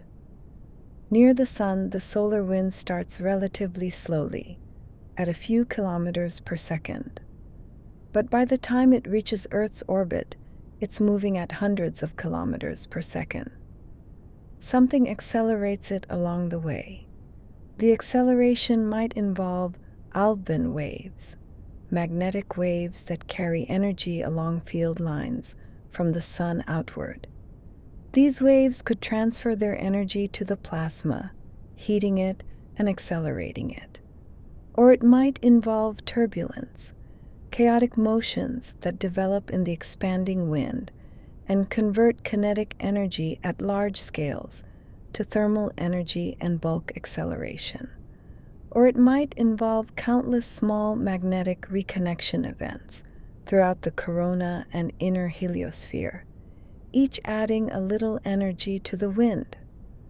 Probably all of these mechanisms contribute, making the solar wind a complex multi-scale phenomenon without a simple explanation. The Parker Solar Probe is helping us understand this by measuring the solar wind close to where it originates, before it's been extensively modified by propagation effects. Each close pass reveals new details about the wind's structure and evolution, bringing us closer to understanding how the sun ejects material and energy into the solar system. But it's a challenging problem involving plasma physics, magnetohydrodynamics, kinetic theory, all operating in an environment we can't replicate in laboratories. The relationship between different layers of the sun and how they interact remains incompletely understood, particularly the tachocline, where rotation rates change dramatically. This transition region between the radiative zone and convection zone might be key to the solar dynamo, but it's hidden from direct observation. The tachocline is only about 5% of the sun's radius, thick, a narrow layer where rotation changes from solid body rotation in the radiative zone to differential rotation in the convection zone. This shear, the sliding of layers past each other at different speeds, might generate the sun's large-scale magnetic field, or it might store magnetic flux generated elsewhere, or modify fields passing through it. We think the tachocline is important, but we can't observe it directly. We infer its properties from helioseismology, from how sound waves travel through that region, but our understanding is still limited, and the tachocline is just one boundary. There are others: the core radiative zone boundary, the base of the convection zone, the photosphere, the chromosphere corona transition region. Each boundary represents a change in physical conditions, a change in how energy is transported, or how plasma behaves. These boundaries aren't simple transitions but complex regions where different physics compete and interact. Understanding how they couple together, how energy and magnetic flux flow between layers, is crucial for understanding the sun as a whole. It's a layered system, and the layers interact in ways we're still working to understand fully. Some theoretical models suggest the sun might have captured a very small companion star, or brown dwarf, early in its history, though no evidence of this exists. If true, this nemesis hypothesis could explain some patterns in Earth's mass extinction record, though most scientists consider it unlikely. The idea is that a distant companion, orbiting the sun every 26 million years or so, might periodically pass through the Oort cloud, gravitationally disturbing comets and sending them toward the inner solar system, causing impact events on Earth. Some researchers have looked for periodicities in extinction events, trying to find a 26 million year cycle, and some claim to have found one, though others dispute the statistical significance, and no companion has ever been detected, despite searches.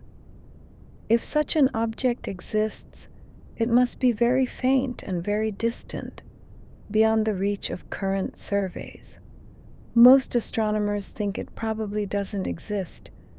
The extinction periodicity, if real, could have other explanations, and the lack of detection argues against it.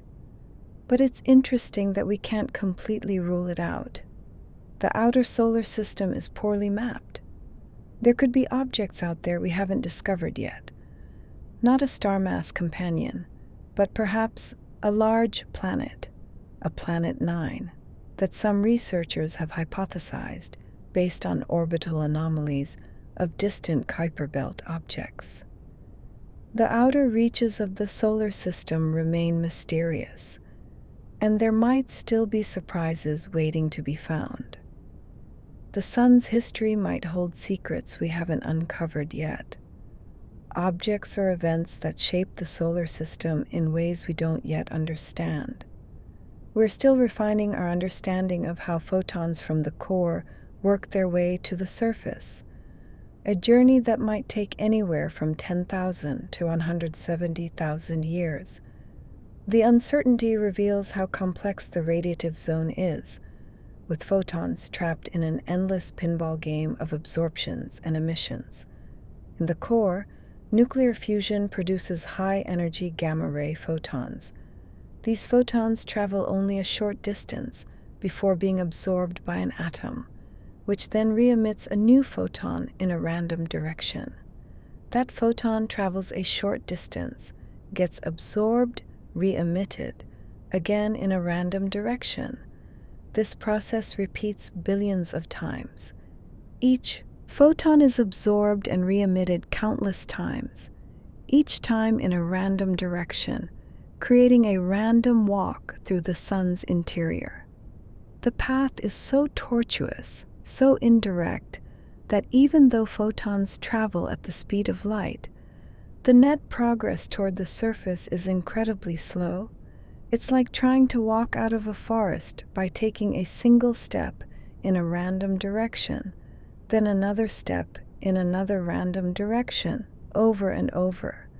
Eventually you'll exit, but it takes a huge number of steps. And as photons make this journey, they lose energy. The gamma-ray photon produced in the core eventually emerges from the photosphere as visible light, or infrared, having been downgraded through countless interactions. By the time it reaches us, the photon we see has been processed through the sun's interior, its energy spread out over countless absorption and emission events, each contributing to the slow transport of energy from the core to the surface. It's a complex, stochastic process, and the fact that we can only estimate the transit time to within a factor of 17 shows how much we still don't fully understand about energy transport in the radiative zone. Perhaps the deepest mystery is why the sun exists at all, why the universe's fundamental constants are precisely tuned to allow stars to form and shine. If gravity were slightly stronger, or the nuclear forces slightly weaker, stars like the sun couldn't exist, and neither could we, a cosmic coincidence that science can describe but not fully explain. This is sometimes called the fine-tuning problem. The constants of nature, the strength of gravity, the strength of the electromagnetic force, the mass of the electron, dozens of others, all have specific values. Change any of them by even a small percentage, and the universe would be drastically different. If gravity were stronger, stars would collapse more readily, but burn out quickly, living only millions of years instead of billions. If the nuclear forces were weaker, fusion wouldn't occur at all, and stars would just be balls of gas that slowly cool. If the electromagnetic force were different, atoms wouldn't form the way they do, and chemistry would be unrecognizable. The list goes on. It seems like the universe is finely tuned for stars, for planets, for life. Why? Some scientists point to the anthropic principle. We observe these values because if they were different, we wouldn't be here to observe anything. It's selection bias. We find ourselves in a universe compatible with our existence, because that's the only type of universe that could contain observers. Others speculate about multiverses, countless universes with different constants, and we happen to be in one that allows complexity. Still others see it as evidence of design, though most scientists prefer naturalistic explanations. But whatever the explanation, there's something profound about the fact that the sun exists, that stars shine, that the universe has the right properties to allow structures like solar systems and planets and life to form. It's the deepest mystery of all, and perhaps one we'll never fully answer. The sun shines because the universe is the way it is, and we're here to contemplate it because the sun shines. It's a circle without a clear beginning, a mystery wrapped in wonder. And so we've completed our journey through 100 facts about the sun.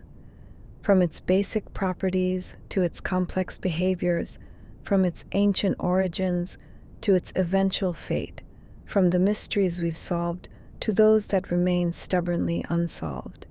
The sun is simultaneously the most familiar and most mysterious object in our sky. We see it every day. It rises, it crosses the sky, it sets. It's so constant, so reliable, that we take it for granted. And yet, it's a roiling ball of plasma, torn by magnetic forces, seething with convection, occasionally erupting with violence, constantly converting matter into energy through processes we still don't completely understand. It's ordinary, just one star among hundreds of billions in our galaxy alone. And it's miraculous. The reason Earth is alive, the foundation of our existence, the source of nearly all the energy that powers everything we do. Perhaps that's what makes the sun so endlessly fascinating. It's both commonplace and profound, both understood and mysterious, both distant and intimately connected to our lives. Every photon of sunlight that falls on your face traveled 93 million miles and started its journey tens of thousands of years ago in the sun's core. You're being touched by ancient starlight, by the product of nuclear fusion, by energy that was once mass, converted according to Einstein's equation in a furnace 15 million degrees hot. The sun will outlive us, outlive our civilizations, outlive perhaps even our species. It will continue burning for billions of years after the last human has gone, indifferent to our absence, following the laws of physics that govern all stars. And yet, for now, in this brief moment of cosmic time, we're here to witness it, to study it, to marvel at it. We're children of the sun, products of its light and warmth, evolved under its glow, dependent on it for our continued existence. Sleep well, knowing that the sun is out there, following its ancient rhythms, burning steadily through the night. Tomorrow it will rise again, as it has for 4.6 billion years, as it will for billions more to come. Good night.